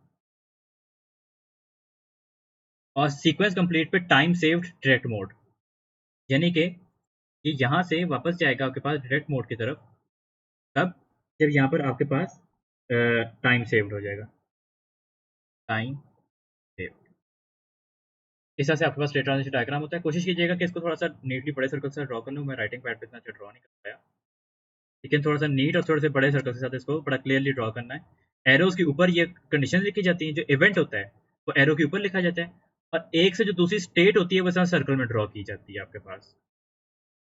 याद रहेगा कोई भी स्टेट रिपीटेडली नहीं लिखी जाती, एक स्टेट एक ही दफ़ा लिखी जाती है। डिटेक्ट मोड एक स्टेट है, वो एक ही दफ़ा लिखी गई है, बाद में नहीं लिखी गई, उसकी तरफ एरोज बार बार आ रहे हैं लेकिन लिखी वो एक ही दफ़ा जाएगी। ठीक हो गया, ये बात समझ आ गई।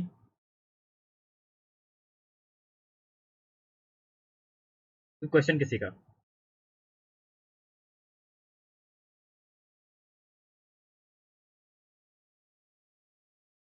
क्या हुआ,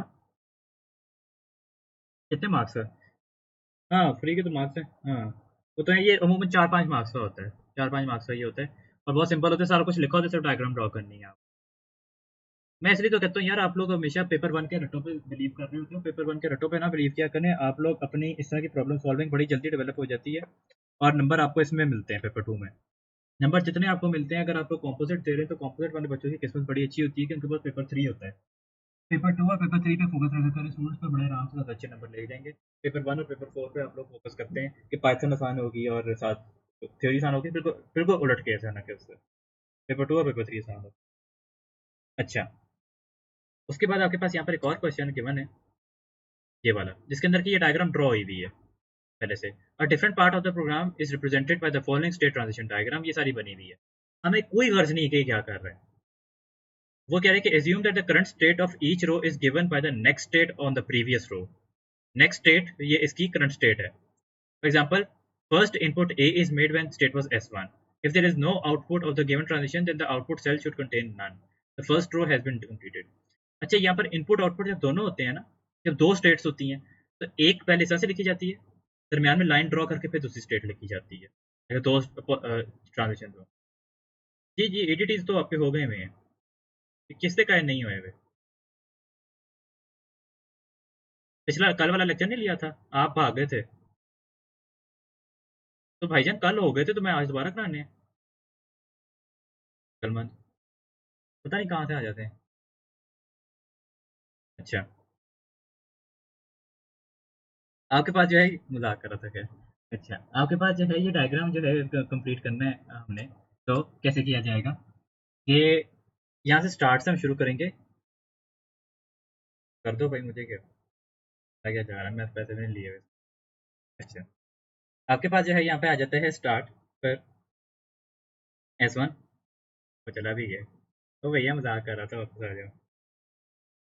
अच्छा, अच्छा हमारे पास जो है यहाँ पर उसने इनिशियल जो है पहला काम, फर्स्ट स्टेट जो है वो आपके पास,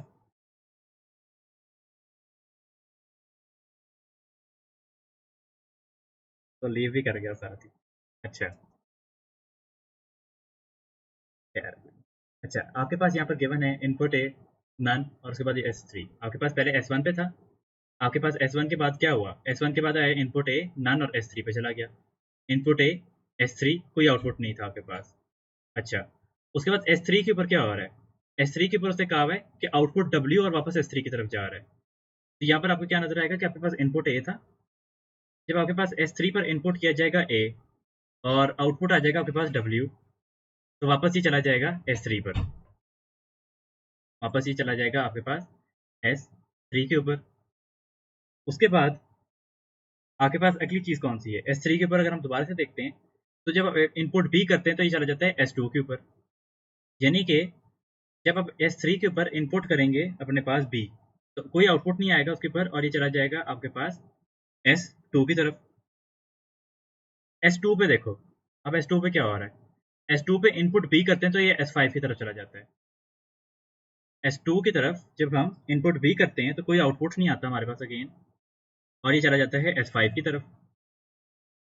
और जब आप करते हैं यहाँ पर S5 के ऊपर इनपुट A, तो ये वापस S2 की तरफ चला जाता है विदाउट एनी आउटपुट। तो यहाँ पर आपके पास कोई आउटपुट नहीं आता और ये चला जाता है S2 की तरफ वापस। अच्छा, S2 के ऊपर जब आप करते हैं यहाँ पर इनपुट A और आउटपुट X आता है, तो ये आपके पास चला जाता है S4 की तरफ। इनपुट A और आउटपुट X करते हैं जब आप इनपुट A और यहाँ पर करते हैं आप आउटपुट X, तो आपके पास आ जाता है यहाँ पर 5। ठीक हो गया, किसी का कोई क्वेश्चन इसके अंदर? अच्छा,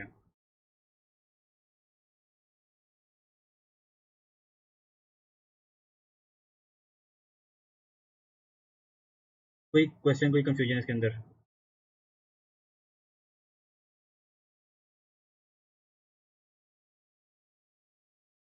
अच्छा,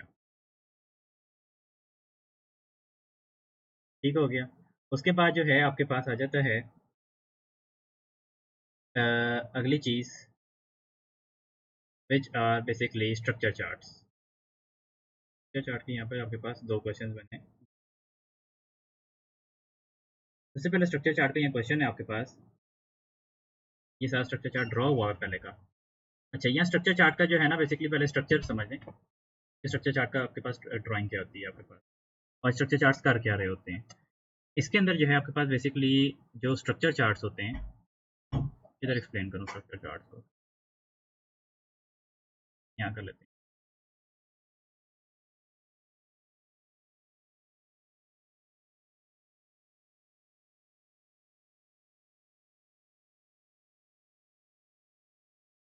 देखो आपके पास स्ट्रक्चर चार्ट्स में हमारे पास क्या होता है, आपके पास बेसिकली यहाँ पर इसमें शो क्या कराई जाती है, आपको मॉड्यूल हायरार्की कराई जाती है, मॉड्यूल हायरार्की कराई जाती है शो। ठीक है, इसके अलावा module selection and iteration, module की सिलेक्शन एंड आइट्रेशंस शो कराई जाती हैं आपके पास। और आपके पास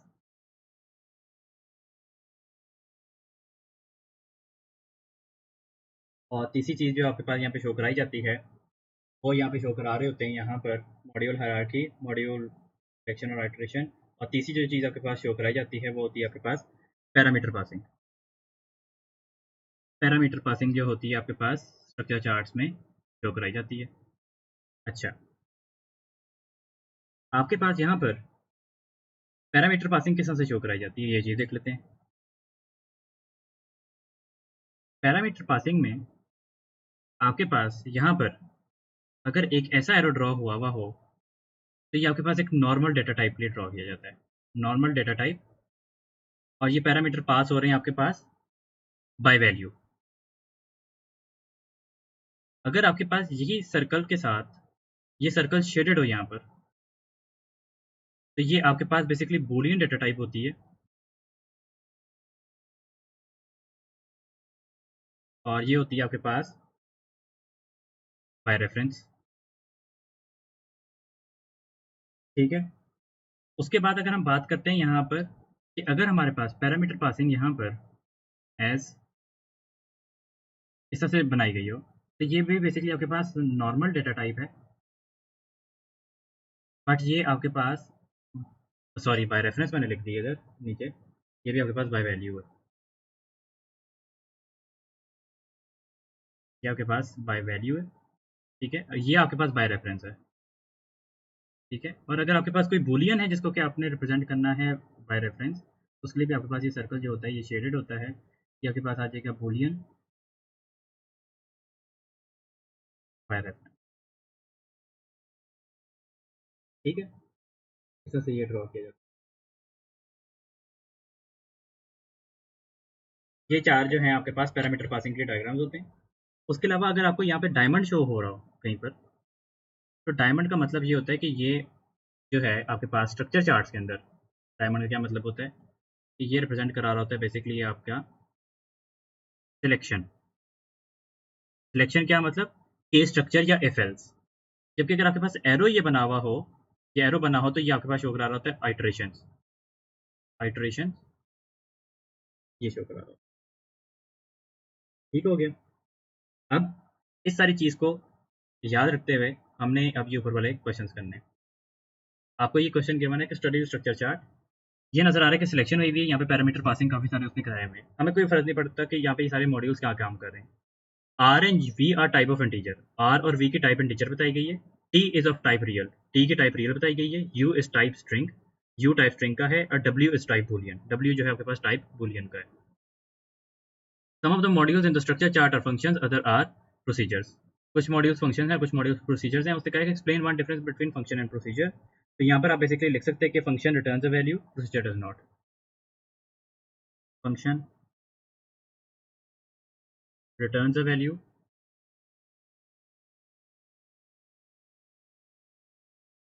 procedure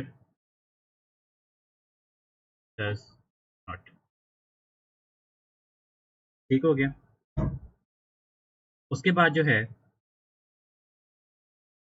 आपके पास यहाँ पर आ जाते हैं कि इसने मॉड्यूल हेडर दिए हुए हैं आपको। वो कहते हैं कि इन मॉड्यूल हेडर्स की डेफिनेशन लिखें। कैसे लिखेंगे? सब पार्ट वन ए की, सब पार्ट वन ए आपको ये नजर आ रहा है कि सब पार्ट वन ए आपको क्या नजर आ रहा है कि पैरामीटर कौन कौन से ले रहा है। इसने ये आर पैरामीटर लिया हुआ है आपके पास, ये आर पैरामीटर लिया हुआ है, नॉर्मल बाय वैल्यू लिया हुआ है, डबल एरो नहीं है, बाय वैल्यू लिया हुआ है। तो आपको नजर आ रहा है कि यहाँ पर ये है किस टाइप का, इंटीजर टाइप का। तो सिंपली इसकी क्या डिक्लेरेशन लिखी जाएगी आपके पास, यहाँ पे देख सकते कोई रिटर्न वैल्यू नहीं है। रिटर्न वैल्यू बेसिकली कौन सी होती है, ये अपर एरो एरो के साथ ये रिटर्न है, ये रिटर्न वैल्यू है, ठीक है। जबकि यहाँ पर ये पैरामीटर होता है, जो नीचे की तरफ आ रहा होता है पैरामीटर होता है, ऊपर की तरफ रिटर्न वैल्यू होती है। ये आपके पास पैरामीटर है, क्या कहते हैं, ये पैरामीटर। तो आपके पास क्या है यहाँ पर आर, तो एक पास यहाँ पे क्या हो रहा है, पैरामीटर ले रहे हैं वापस कुछ नहीं कर रहा, तो ये प्रोसीजर हुआ। आपके पास हो जाएगा ये प्रोसीजर सब पार्ट वन ए, और ये लेगा आपके पास आर एस इंटीजर, ठीक है। उसके बाद जो है आपके पास अम,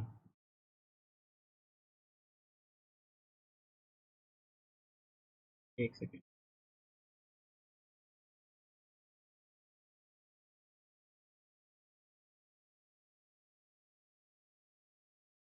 उसके बाद आपके पास आ जाता है सब पार्ट ओ टू ए, ठीक है।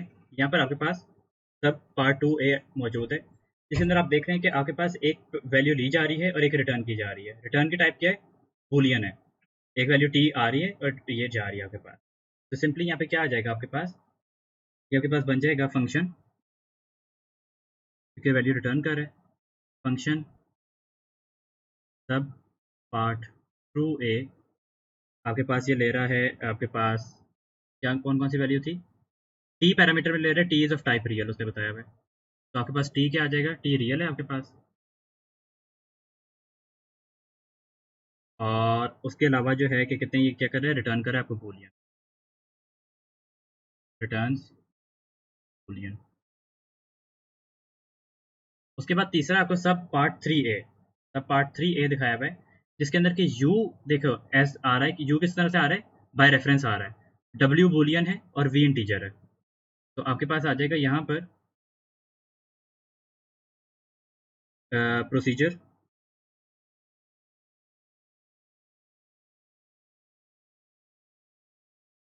सब पार्ट थ्री ए आपके पास सबसे पहले यहाँ पर था क्या कहते हैं, बाय रेफरेंस आ रहा था U, by ref, by ref U, U की क्या डेटा टाइप थी, string, by ref U string. उसके बाद बाकी दोनों कौन कौन से थे, वी इंटीजर था और डब्ल्यू बूलियन था, वी इंटीजर,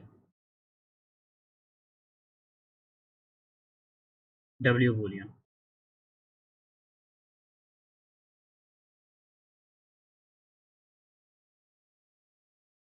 ठीक है, ये आपके पास इनके हेडर्स डिक्लेयर हो गए। उसके बाद वो कहता है अगले क्वेश्चन में आपसे कि complete the table to explain whether what each symbol means and how each is module in the structure chart is affected. Basically पता है कि यहाँ पे क्या मतलब होता है दोनों का।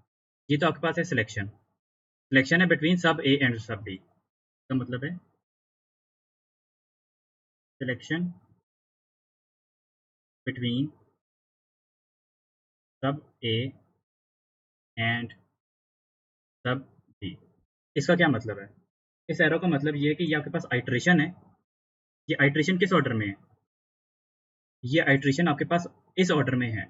ठीक है, कि पहले ये चलेगा, फिर दूसरा ये चलेगा, फिर तीसरा ये चलेगा। ये जिस सीक्वेंस में लिखे होते हैं ना उसी सीक्वेंस में लेफ्ट टू राइट आइट्रेशन है आपके पास, लेफ्ट टू राइट इसमें होती है।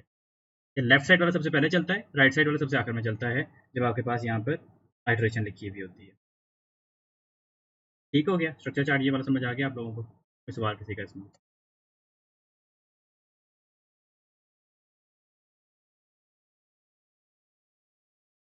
Any question?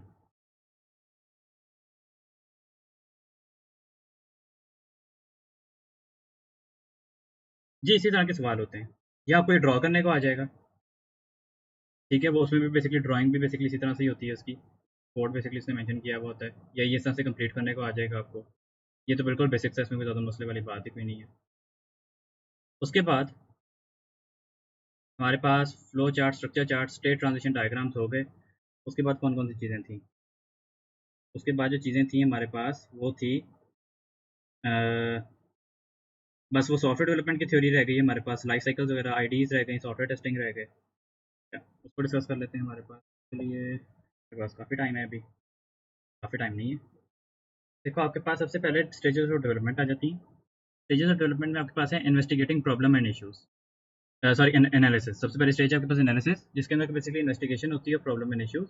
The problem is defined clearly and precisely, आपके पास जो प्रॉब्लम होती है उसको बड़े बड़े क्लियरली और प्रिसाइजली डिफाइन किया जाता है। स्पेसिफिकेशन रिक्वायरमेंट्स निकाली जाती हैं, तमाम पॉसिबल सॉल्यूशंस प्लान किए जाते हैं। Stepwise refinement take place where the program is refined and most appropriate solution is chosen. Stepwise refinement क्या होती है कि जैसे प्रोग्राम को रिफाइन किया जाता है और सबसे अप्रोप्रिएट सॉल्यूशन उसका चूज किया जाता है। नहीं यार वो वापस नहीं आया, मैंने उसको मैसेज भी किया है, बेचारा बात हो गया। Just call him after the exam, sorry after the class. ज़्यादा बात उसको शायद बुरी लगी। अच्छा, उसके बाद जो है आपके पास आ जाता है डिकम्पोजिशन। अच्छा छोड़ो, जब मैं कह रहा था उसको,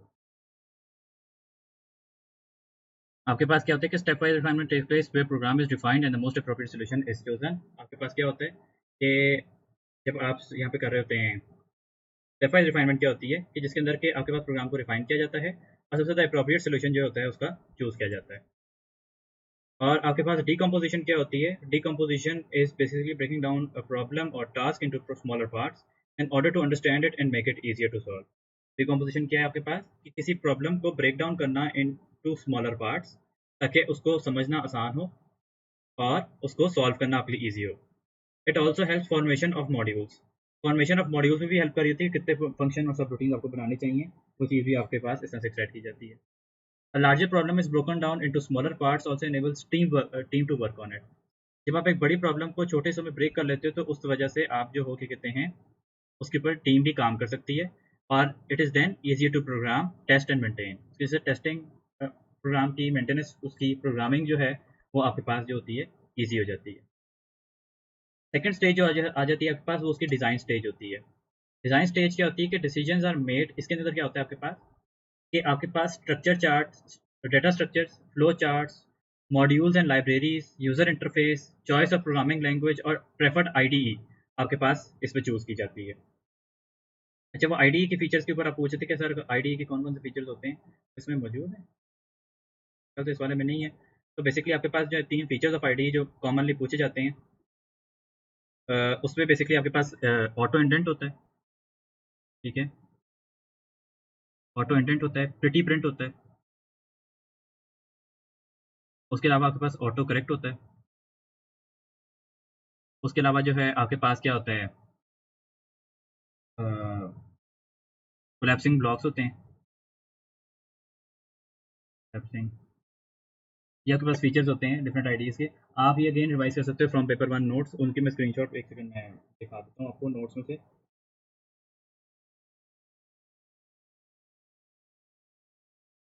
जी, वही वाले जो आपके पास बेसिकली पेपर 1 के अंदर थे ना, वही सेम चीज़ें बेसिकली आपको यहाँ पे पूछते हैं, लेकिन वो यहाँ पे सिर्फ स्टेट करने को कहता है। स्टेट करने के अलावा कुछ नहीं कहेगा कि जिस लड़के ने अभी बैठ के सारे क्वेश्चंस निकाल के भेजे हैं, कौन सा ज़्यादा है, जो भी है। अच्छा, खैर, एक मिनट, मैं वो ज़रा आपको स्टेजेस ऑफ डेवलपमेंट का स्क्रीनशॉट आप लोगों को भेज दूँ ताकि आप लोग को भी, सॉरी, वो आईडीई का भेज दूँ ताकि आप लोग वो भी देख लें।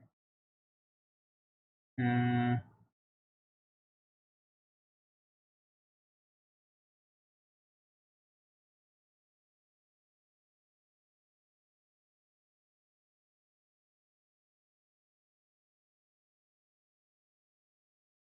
ये आपके पास आईडीई का क्या स्क्रीनशॉट।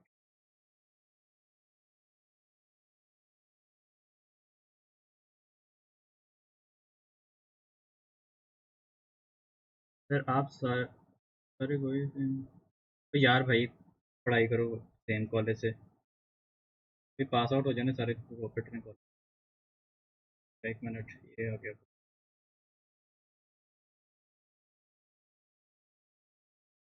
आईडीई के सारे फीचर। अगर आप डिटेल में पढ़ना चाहते हो, इतनी डिटेल में से पेपर में नहीं आएगी, लेकिन अगर आप पढ़ सकते हो।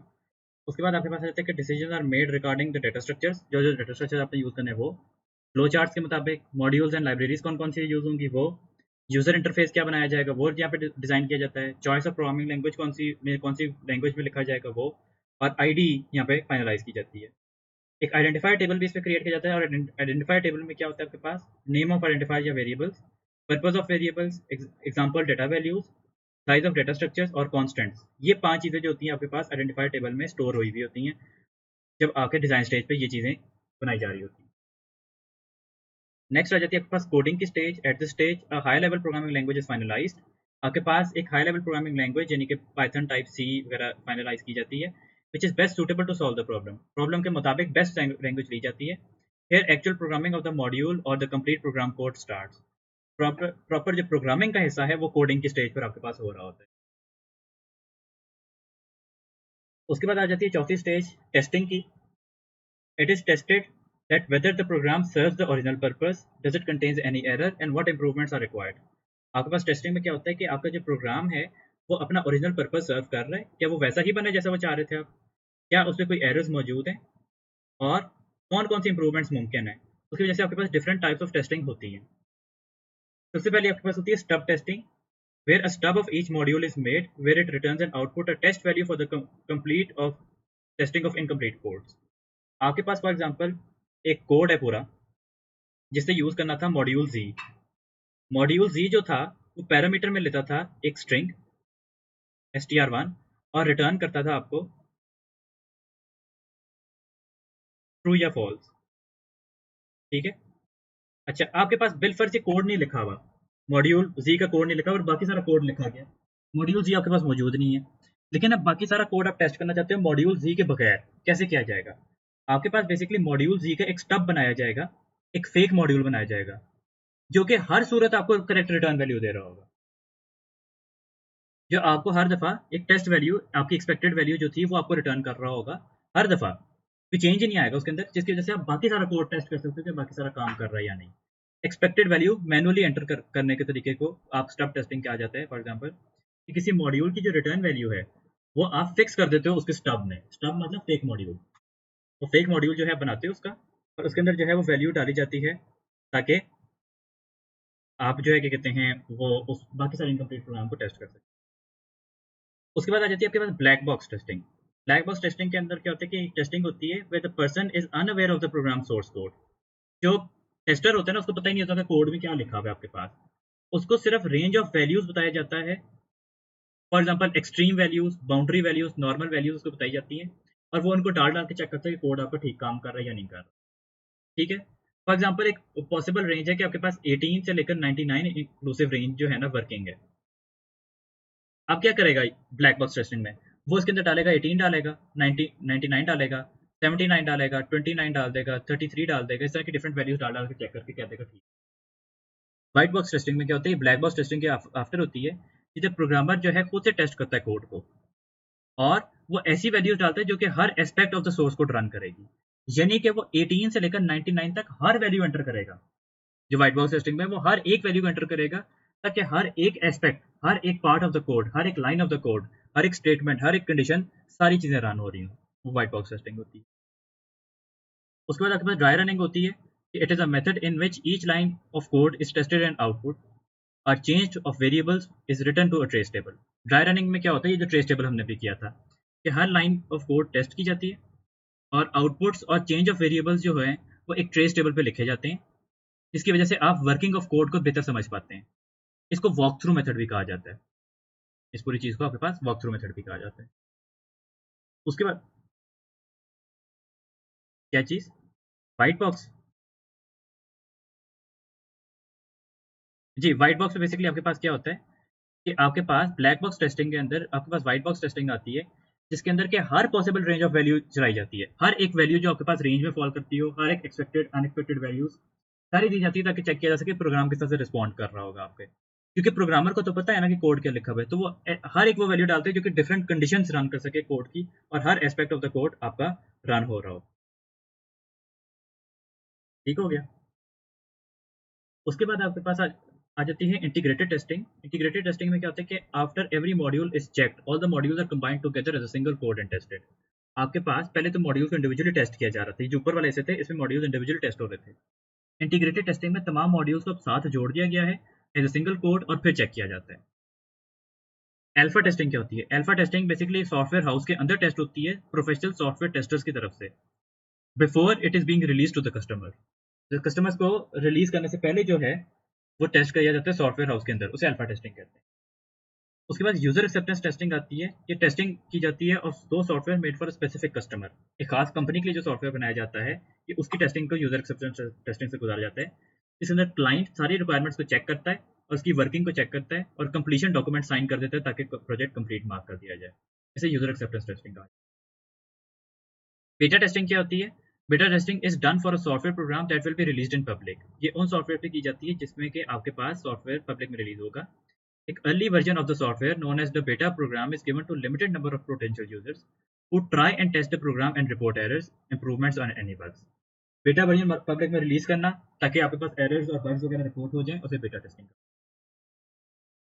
ये आपके पास इन टोटल जो है मेरे ख्याल से 1 2 3 4 8 टाइप ऑफ टेस्टिंग जो है आपके पास सिलेबस में मौजूद है। उसके बाद आ जाती है आपके पास मेंटेनेंस स्टेज। मेंटेनेंस स्टेज जो होती है आपके पास after the release of the program, further updates, bug fixing etcetera जो है की रिक्वायर्ड होती है। तो आपके पास तीन डिफरेंट टाइप्स ऑफ मेंटेनेंस की जाती है, ताकि आप प्रोग्राम को मेंटेन कर सकें। सबसे पहले जो है कि कहते हैं करेक्टिव मेंटेनेंस होती है। इसमें आपके पास छोटे bugs like run time errors और अनएक्सपेक्टेड रिजल्ट जो होते हैं वो ठीक किए जाते हैं करेक्टिव मेंटेनेंस में। अडेप्टिव मेंटेनेंस क्या होती है, आपके पास किसी लीगल चेंजेस या स्पेसिफिकेशन चेंजेस की वजह पर आपके पास जो मेंटेनेंस की जा रही होती है, उसे अडेप्टिव मेंटेनेंस का। सर प्रिवेंटिव भी नहीं होती टोटल फोर, प्रिवेंटिव मेंटेनेंस क्या होती है?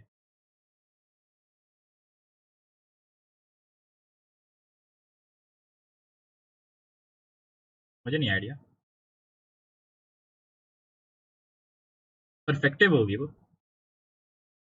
मे बी हो, मैंने मेरी नज़र से कभी नहीं गुजरी। अगर है तो बता दो।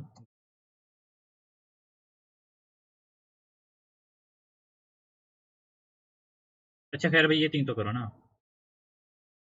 ये तीन तो देखो। अच्छा आपके पास करेक्टिव क्या है, जिसपे कि आपके पास बग फिक्सिंग होती है।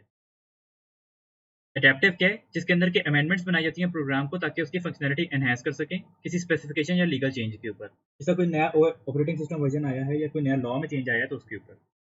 और परफेक्टिव मेंटेनेंस क्या होती है, ताकि यूजर एक्सपीरियंस एनहांस किया जा सके, नए फीचर्स ऐड कर सकें या परफॉर्मेंस इंप्रूव की जा सके। ये सारे जो होते हैं आपके पास मेंटेनेंस होती है। एब्स्ट्रैक्शन क्या होती है, एब्स्ट्रैक्शन होती है ताकि जब आप प्रोग्राम कोड को समझ रहे होते हैं तो उसके अंदर से कॉम्प्लेक्सिटीज आप हाइड कर लेते हैं अपने पास, ठीक है, और एसेंशियल फीचर जो है आप निकाल लेते हैं ताकि आपके पास कोड को इजी समझना और प्रोग्राम करना आपके लिए इजी हो। उसके बाद आ जाते हैं आपके पास program development life cycles. Program development life cycles आपके पास क्या होते हैं, it follows defined stages of analysis, design, code testing and maintenance, involves performing activities to prevent the occurrence of errors।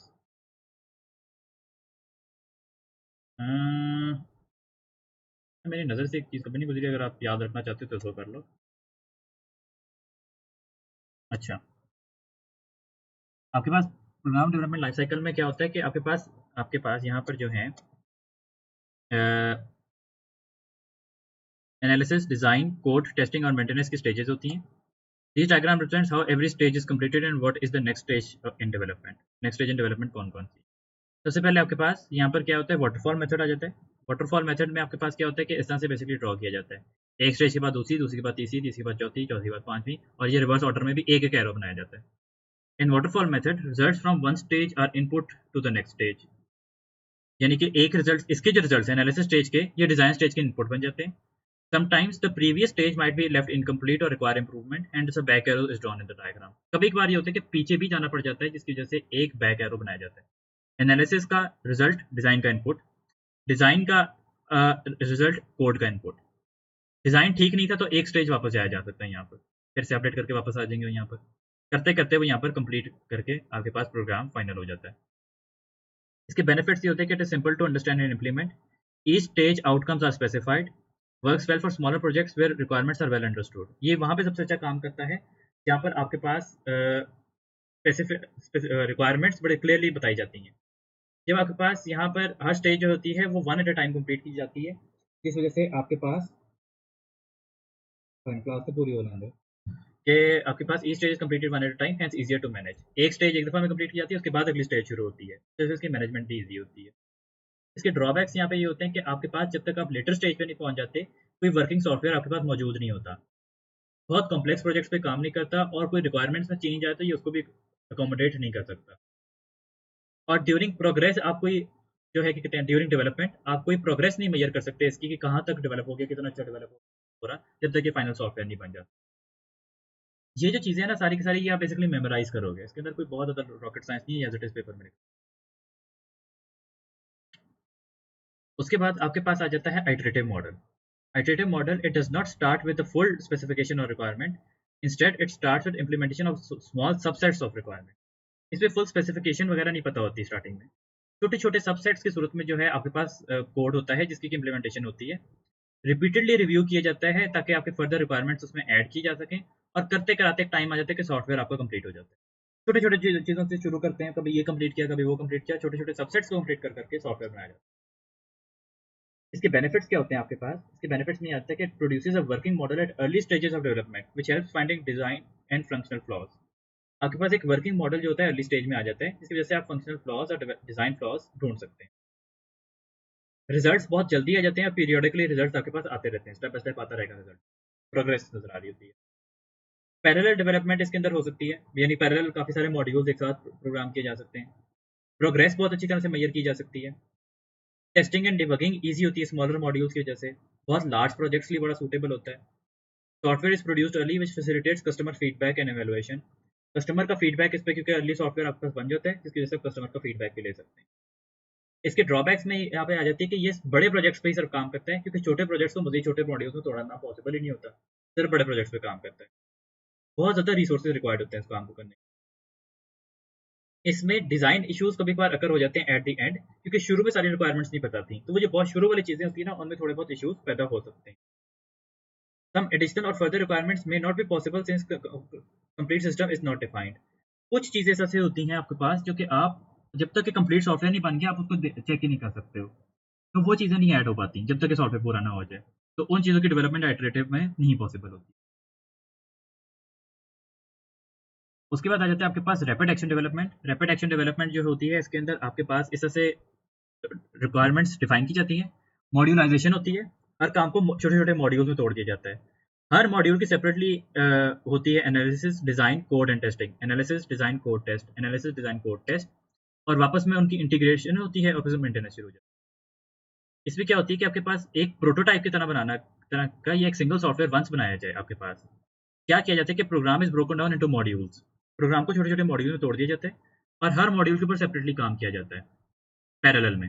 Eight the end, module are combined and integrated to form the final software. ये RAD, rapid action development इसमें होता है। इसके benefits क्या होते हैं कि changing requirements can be accommodated. जो रिक्वायरमेंट्स चेंज हो रही हैं फ्रॉम द कस्टमर वो अकोमोडेट हो सकती हैं। प्रोग्रेस मेजर हो सकता है, प्रोडक्टिविटी इंक्रीज हो जाती है क्योंकि टीम वर्क पॉसिबल होता है। डेवलपमेंट टाइम रिड्यूस हो जाता है और कस्टमर फीडबैक भी दे सकता है इसके ऊपर, क्योंकि जैसे जैसे मॉड्यूल्स कंप्लीट होते जाएंगे वो उसको चेक कर सकता है। ड्रॉबैक्स में क्या होता है कि only software that can be broken down into modules can be develop using RAD. जिनको मॉड्यूल में तोड़ना पॉसिबल होता है सिर्फ वो वाले आरएडी पे डेवलप होते हैं और बहुत हाईली स्किल्ड डेवलपर्स रिक्वायर होते हैं यहाँ पर, जिनको टीम वर्क वगैरह आता हो। यहाँ पर क्लाइंट इन्वॉल्वमेंट हमें हर वक्त चाहिए होती है यहाँ पर, और सिर्फ स्केलेबल प्रोजेक्ट्स पे, जो प्रोजेक्ट्स ग्रो करते हैं बाद में, जो बढ़ाए जाते हैं, उनके ऊपर सिर्फ जो है ये सूटेबल होता है। यानी कि बहुत लार्ज लेवल के स्केल के प्रोजेक्ट्स जो उनकी आरएडी यूज। ये आपके पास जो है थी वो टोटल आपके पास आ जाती है पेपर 2 की थ्योरी। हमने सारे डायग्राम्स इसमें डिस्कस किए।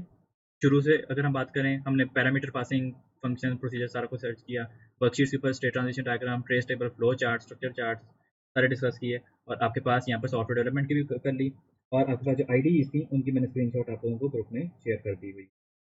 किसी का कोई क्वेश्चन है तो मुझसे पूछ सकता है, वरना मैं लेक्चर जो है